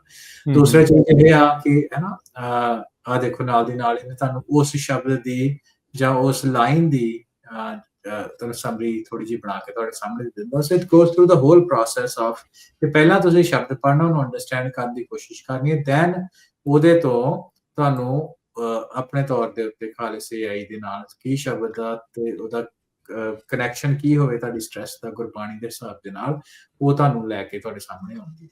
ਸੋ ਕਹਿਣ ਦਾ ਮਤਲਬ ਇਹ ਆ ਰਾਜਕਰਨ, ਜੇ ਤੁਸੀਂ ਵਾਪਸ ਜਾਓ ਹੋਰ ਥੱਲੇ ਸਕਰੋਲ ਕਰੋ, ਹੈ ਨਾ, ਇਹਨੇ ਤੁਹਾਨੂੰ ਆਬਜੈਕਟਿਵ ਆਨਸਰ ਨਹੀਂ ਦੇਣਾ, ਕਿਉਂਕਿ ਗੁਰਬਾਣੀ ਜਿਹੜੀ ਆ ਉਹਨੂੰ ਸਮਝਣ ਦਾ ਤਰੀਕਾ ਇੱਕ ਤੁਹਾਡੀ ਰਿਲੇਸ਼ਨਸ਼ਿਪ ਵੀ ਬਣਦੀ ਹੈ ਗੁਰਬਾਣੀ ਦੇ ਨਾਲ। ਉਹ ਜਿਹੜੀ ਚੀਜ਼ ਆ ਉਹਨੇ ਤੁਹਾਨੂੰ ਡੀਲ ਕਰਨਾ ਵੀ ਤੁਸੀਂ ਇਹ ਸਾਰੀ ਚੀਜ਼ਾਂ ਨੂੰ ਮੈਨੇਜ ਕਿੱਦਾਂ ਕਰਨਾ। ਕਿਉਂਕਿ ਇੱਕ ਤਾਂ ਚੀਜ਼ ਹੁੰਦੀ ਆ ਵੀ ਤੁਸੀਂ A = B ਤੇ B = C ਦਾ ਮਤਲਬ A = C, ਏਦਾਂ ਇੱਕ ਗੱਲ ਹੁੰਦੀ ਬਿਲਕੁਲ ਸਿੱਧ ਪੱਧਰੀ। ਇੱਕ ਦੂਸਰੀ ਗੱਲ ਹੁੰਦੀ ਆ ਜਿਹਦੇ ਵਿੱਚ ਥਰੂ ਦਾ ਪ੍ਰੋਸੈਸ ਜਾਣਦੇ ਹੋ, ਚੀਜ਼ਾਂ ਨੂੰ ਅੰਡਰਸਟੈਂਡ ਕਰਦੇ ਹੋ, ਸਮਝਦੇ ਹੋ, ਤੇ ਇਹਦੇ ਵਿੱਚ ਤੁਹਾਡੀ ਦਾਇਰਾ ਜਿਹੜਾ ਵਾ ਬਹੁਤ ਬ੍ਰੈਡਥ ਐਂਡ ਡੈਪਥ ਆ ਚੀਜ਼ਾਂ ਨੂੰ ਸਮਝਣ ਦੀ, ਉਹ ਜਿਹੜੀ ਆ ਗੁਰਬਾਣੀ ਤੁਹਾਨੂੰ ਬਹੁਤ ਚੰਗੇ ਤਰੀਕੇ ਦੇ ਨਾਲ ਸਮਝਾਉਂਦੀ ਆ। ਸੋ ਇਹਦੇ ਨਾਲ ਤੁਹਾਡੀ ਡਿਵੈਲਪਮੈਂਟ ਹੁੰਦੀ ਆ, ਮੈਂਟਲ ਗਰੋਥ ਹੁੰਦੀ ਆ ਗੁਰਬਾਣੀ ਦੇ ਕੰਟੈਕਸਟ ਦੇ ਵਿੱਚ, ਤੇ ਤੁਹਾਨੂੰ ਸਟ੍ਰੈਸ ਕੀ ਆ, ਸਟ੍ਰੈਸ ਕਿੱਦਾਂ ਹੋਏ ਇਸ ਐਗਜ਼ਾਮਪਲ ਦੇ ਵਿੱਚ, ਉਹ ਚੀਜ਼ ਤੁਹਾਨੂੰ ਜਿਹੜੀ ਆ ਚੰਗੇ ਤਰੀਕੇ ਦੇ ਨਾਲ ਸਮਝ ਆ ਜਾਊ। ਗੁਰੂ ਰਾਮਦਾਸ ਕੀ ਕਹਿ ਰਹੇ ਆ, ਗੁਰੂ ਨਾਨਕ ਦੇਵ ਜੀ ਕੀ ਕਹਿ ਰਹੇ ਆ, ਭਗਤ ਸਾਹਿਬਾਨ ਕੀ ਕਹਿ ਰਹੇ ਆ, ਹੈ ਨਾ, ਤੇ ਜਾਂ ਓਵਰਆਲ ਕੰਟੈਕਸਟ ਚੀਜ਼ਾਂ ਦਾ ਕੀ ਆ। ਸੋ ਜਿੱਦਾਂ ਜੀ ਇਹਦੇ ਵਿੱਚ ਸੌਰੀ ਮੈਂ ਤੁਹਾਡੀ ਗੱਲ ਨੂੰ ਵਿੱਚ ਇੱਥੇ ਕੱਟ ਰਿਹਾ ਵੀ ਜਿੱਦਾਂ ਹੁਣ ਤੁਸੀਂ ਦੇਖੋ ਵੀ ਜਦੋਂ ਆਪਾਂ ਸਿੱਧਾ ਇਸ ਤੁਕ ਦਾ ਅਰਥ ਕਰਦੇ ਹਾਂ ਜੀ meditate fearlessly on the lord god so hmm, ਉਸ ਨੂੰ ਥੋੜਾ ਇਹਨਾਂ ਨੇ ਜਿਹੜੀ ਇਹਦੀ ਖਾਲਸ AI ਆ ਉਸ ਤੁਕ ਦੇ ਮਤਲਬ ਨੂੰ ਉਹਨਾਂ ਨੇ ਹੋਰ ਜ਼ਿਆਦਾ ਐਕਸਪੈਂਡ ਕੀਤਾ ਆ ਸੋ ਇਹ ਹਾਂਜੀ ਜਿਹੜਾ ਰਿਸਪੌਂਸ ਆ ਉਹ ਜਨਰੇਟ ਉਹ ਖਾਲਸ AI ਦੇ ਦੁਆਰਾ ਜਿਹੜਾ ਉਹ ਕੀਤਾ ਗਿਆ ਹੈਗਾ ਆ ਸੋ ਉਹ ਉਸ ਤਰੀਕੇ ਦੇ ਨਾਲ ਜਿਹੜੇ ਅਰਥ ਆ ਉਹ ਸਾਹਮਣੇ ਆ ਹੁਣ ਤੁਸੀਂ ਜੇ ਤੁਸੀਂ ਦੇਖੋ ਇੱਥੇ ਸਾਈਡ ਤੇ ਦੇਖਦੇ ਆ ਵੀ ਇਹ ਚੱਲ ਰਿਹਾ ਆ ਇਸ ਟਾਈਮ ਵੀ ਜਨਰੇਟ ਉਹਦਾ ਹਾਂ ਜਨਰੇਟ ਜਿਹੜਾ ਉਹ ਕਰਨ ਜਾ ਰਿਹਾ ਆ ਵੀ ਵੀ ਇਸ ਤਰੀਕੇ ਦੇ ਨਾਲ ਉਹ ਬਾਹਰ ਉਹ ਉਸ ਨੂੰ ਹੋਰ ਜ਼ਿਆਦਾ ਐਕਸਪਲੇਨ ਕਰਨ ਦੀ ਇੱਕ ਹਿਸਾਬ ਦੇ ਨਾਲ ਜਿਹੜੀ ਉਹ ਕੋਸ਼ਿਸ਼ ਇਸ ਦੇ ਜ਼ਰੀਏ ਜਿਹੜੀ ਉਹ ਹੋ ਰਹੀ ਆ ਹਾਂਜੀ ਤੁਸੀਂ ਮਿਸਾਲ ਦੇ ਤੌਰ ਦੇ ਉੱਤੇ ਆ ਸ਼ਬਦ ਦੇ ਕੰਟੈਕਸਟ ਦੇ ਵਿੱਚ ਸਟ੍ਰੈਸ ਦਾ ਕੀ ਮਤਲਬ ਹੈ ਨਾ ਸੋ ਜਿੱਦਾਂ ਤੁਸੀਂ ਸ਼ਬਦ ਇਹਦੇ ਵਿੱਚ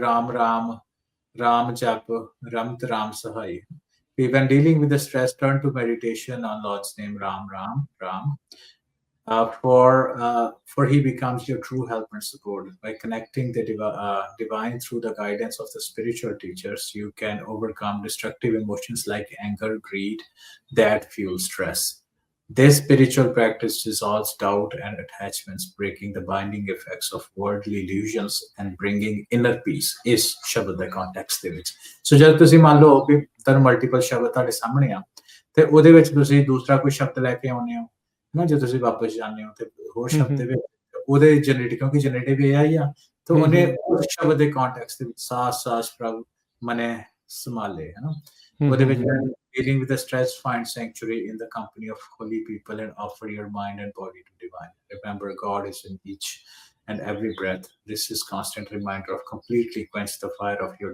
desires and worries gather only a spiritual wealth which will truly go with you ਸੋ ਤੁਸੀਂ ਇਹ ਦੇਖੋ ਕਿ ਆਪਾਂ ਪਹਿਲਾਂ ਵੀ ਗੱਲ ਕੀਤੀ ਨਾ ਸੋਸ਼ਲ ਮੀਡੀਆ ਦੀ ਤੇ ਇੱਕ ਬੜਾ ਵਧੀਆ ਯੂਜ਼ ਹੈਗਾ AI ਦਾ ਸੋ ਇਹ ਬੜੀ ਇਨਕਰੇਜਿੰਗ ਜੀ ਗੱਲ ਇਹਦੇ ਵਿੱਚ ਹੈਗੀ ਕਿ ਹੁਣ ਤੁਹਾਡੇ ਬੱਚੇ ਸੋਸ਼ਲ ਮੀਡੀਆ ਹਰਵਿੰਦਰ ਸੌਰੀ ਇੱਥੇ ਮੈਂ ਤੁਹਾਨੂੰ ਕੱਟ ਰਿਹਾ ਕੀ ਤੁਸੀਂ ਇਸ ਦੇ ਵਿੱਚ ਇਹ ਥੋੜਾ ਜਿਹਾ ਦੱਸ ਸਕਦੇ ਵੀ ਕੀ ਇਹ ਹਰ ਇੱਕ ਦੇ ਲਈ ਇਹਨਾਂ ਦੀ ਐਪ ਦੇ ਉੱਤੇ ਅਵੇਲੇਬਲ ਆ ਜਾਂ ਇਸ ਦੀ ਇੱਕ ਡਿਫਰੈਂਟ ਐਪ ਹੈਗੀ ਆ ਨਹੀਂ ਇਹ ਜੇ ਵੈਬ ਬ੍ਰਾਊਜ਼ਰ ਤੋਂ ਉੱਪਰ ਹੀ ਨਾ ਇਹ ਕੁਐਸਚਨ ਬਾਰ-ਬਾਰ ਸਾਹਮਣੇ ਆਇਆ ਸੀ ਇਹ ਜੇ ਵੈਬ ਬ੍ਰਾਊਜ਼ਰ ਆ ਸੋ ਵੇਖੋ ਬਹੁਤ ਛੋਟਾ ਬਜਟ ਹੈਗਾ ਇਸ ਆਰਗੇਨਾਈਜੇਸ਼ਨ ਦਾ ਜਿਹਦੇ ਵਿੱਚ ਬਹੁਤ ਜ਼ਿਆਦਾ ਵੱਡਾ ਕੰਮ ਇਹ ਕਰਦੇ ਪਏ ਆ ਆਫ ਕੋਰਸ ਇਹਦੇ ਵਿੱਚ ਬਹੁਤ ਵਲੰਟੀਅਰ ਆ 400 ਦੇ ਕਰੀਬ ਟੈਕੀ ਲੋਕ ਇਹਦੇ ਵਿੱਚ ਕੰਮ ਕਰਦੇ ਆ ਵਲੰਟੀਅਰ ਕਰਦੇ ਆ ਆਫ ਕੋਰਸ ਸਾਰੇ ਐਕਟਿਵ ਨਹੀਂ ਹੁੰਦੇ ਆਲ ਟਾਈਮ ਬਟ ਉਹਦੇ ਇਹ ਹੈ ਕਿ ਨਾਨ ਪ੍ਰੋਫਿਟ ਆਰਗੇਨਾਈਜੇਸ਼ਨ ਦੇ ਥਰੂ ਆ ਤੇ ਇਹਨਾਂ ਕੋਲ ਜੇ ਇੰਨਾ ਬਜਟ ਨਹੀਂ ਹੈਗਾ ਕਿ ਉਹ ਐਪ ਇਹਦੀ ਡਿਵੈਲਪ ਕਰ ਸਕਣ ਇਹ ਤੁਸੀਂ ਵੈਬ ਬ੍ਰਾਊਜ਼ਰ ਦੇ ਉੱਪਰ ਜਾ ਕੇ ਖਾਲਿਸ ਦੇ ਉੱਤੇ ਜਾ ਕੇ ਤੁਸੀਂ ਇਹਨੂੰ ਦੇਖ ਸਕਦੇ ਹੋ ਤੇ ਇਹਨੂੰ ਐਕਸੈਸ ਕਰ ਸਕਦੇ ਹੋ ਸੋ ਆਨਸਰਿੰਗ ਯਰ ਕੁਐਸਚਨ ਇਹਨਾਂ ਦੀ ਐਪ ਨਹੀਂ ਹੈਗੀ ਅਜੇ ਵੈਬ ਬੇਸਡ ਜੀ ਅੱਛਾ ਹਰਵਿੰਦਰ ਹੁਣ ਇਸੇ ਦਰਮਿਆਨ ਚਲੋ ਇਹ ਤਾਂ ਆਪਾਂ ਇਹ ਜਿੱਦਾਂ ਤੁਸੀਂ ਦੱਸਿਆ ਵੀ ਇਹ ਉਹ ਚੀਜ਼ ਆ ਤੁਹਾਡੀ ਵੱਖ-ਵੱਖ ਸਵਾਲਾਂ ਦੇ ਜਵਾਬ ਗੁਰਮਤਿ ਦੇ ਸੰਦਰਭ ਦੇ ਵਿੱਚ ਗੁਰਬਾਣੀ ਦੇ ਸੰਦਰਭ ਦੇ ਵਿੱਚ ਤੁਸੀਂ ਉਹ ਜਵਾਬ ਜਿਹੜੇ ਉਹ ਲੱਭਣ ਦੀ ਜਿਹੜੀ ਉਹ ਕੋਸ਼ਿਸ਼ ਕਰ ਰਹੇ ਆ ਪਰ ਇਸੇ ਦਰਮਿਆਨ ਜਿਹੜੀ ਚੀਜ਼ ਦੀ ਚਿੰਤਾ ਤੁਸੀਂ ਵੀ ਮੈਂ ਵੀ ਸਾਰੇ ਜਿਹੜੇ ਸਿੱਖ ਸੁਹਿਰਦ ਨੇ ਉਹ ਪ੍ਰਗਟਾ ਰਹੇ ਨੇ ਵੀ AI ਦੇ ਜਿਹੜੇ ਇਹ ਲਾਰਜ ਲੈਂਗੁਏਜ ਮਾਡਲਸ ਆ ਉਹਨਾਂ ਦੇ ਵਿੱਚ ਸਿੱਖ ਪਰਿਭਾਸ਼ਾ ਸਿੱਖ ਫਲਸਫਾ ਸਿੱਖ ਇਤਿਹਾਸ ਸਹੀ ਢੰਗ ਦੇ ਨਾਲ ਪੇਸ਼ ਹੁੰਦਾ ਰਵੇ ਉਹਦੇ ਲਈ ਕੀ ਕੋਸ਼ਿਸ਼ਾਂ ਚੱਲ ਰਹੀਆਂ ਤੇ ਕਿੱਥੇ ਤੱਕ ਆਪਾਂ ਪਹੁੰਚੇ ਆ ਜਾਂ ਅਜੇ ਕੋਸ਼ਿਸ਼ਾਂ ਸ਼ੁਰੂ ਹੋਣੀਆਂ ਕਾਫੀ ਇਨੀਸ਼ੀਅਲ ਸਟੇਜ ਦੇ ਉੱਪਰ ਹੀ ਰਾਜਕਰਨ ਉਹਦਾ ਕਾਰਨ ਅਗੇਨ ਇਹੀ ਆ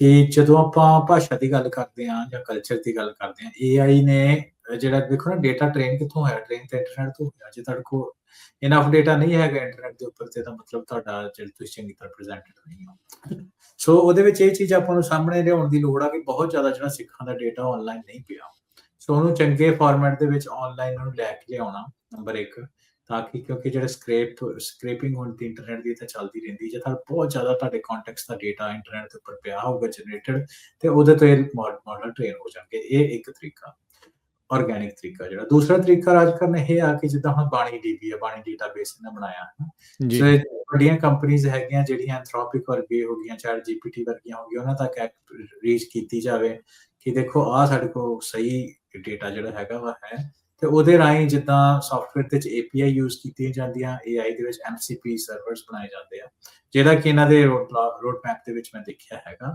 ਸੋ ਉਹ ਇੱਕ ਵਧੀਆ ਤਰੀਕਾ ਹੋ ਸਕਦਾ ਤਾਂ ਕਿ ਜਿਹੜੇ ਇਹਨਾਂ ਦੇ ਜਿਹੜੇ ਇਹਨਾਂ ਦੇ ਲਾਰਜ ਲੈਂਗੁਏਜ ਮਾਡਲ ਆ ਵੱਡੀਆਂ ਕੰਪਨੀਆਂ ਦੇ, ਉਹ ਇਹਨਾਂ ਦੇ ਡੇਟਾ ਉੱਤੇ ਟ੍ਰੇਨ ਹੋ ਜਾਣ।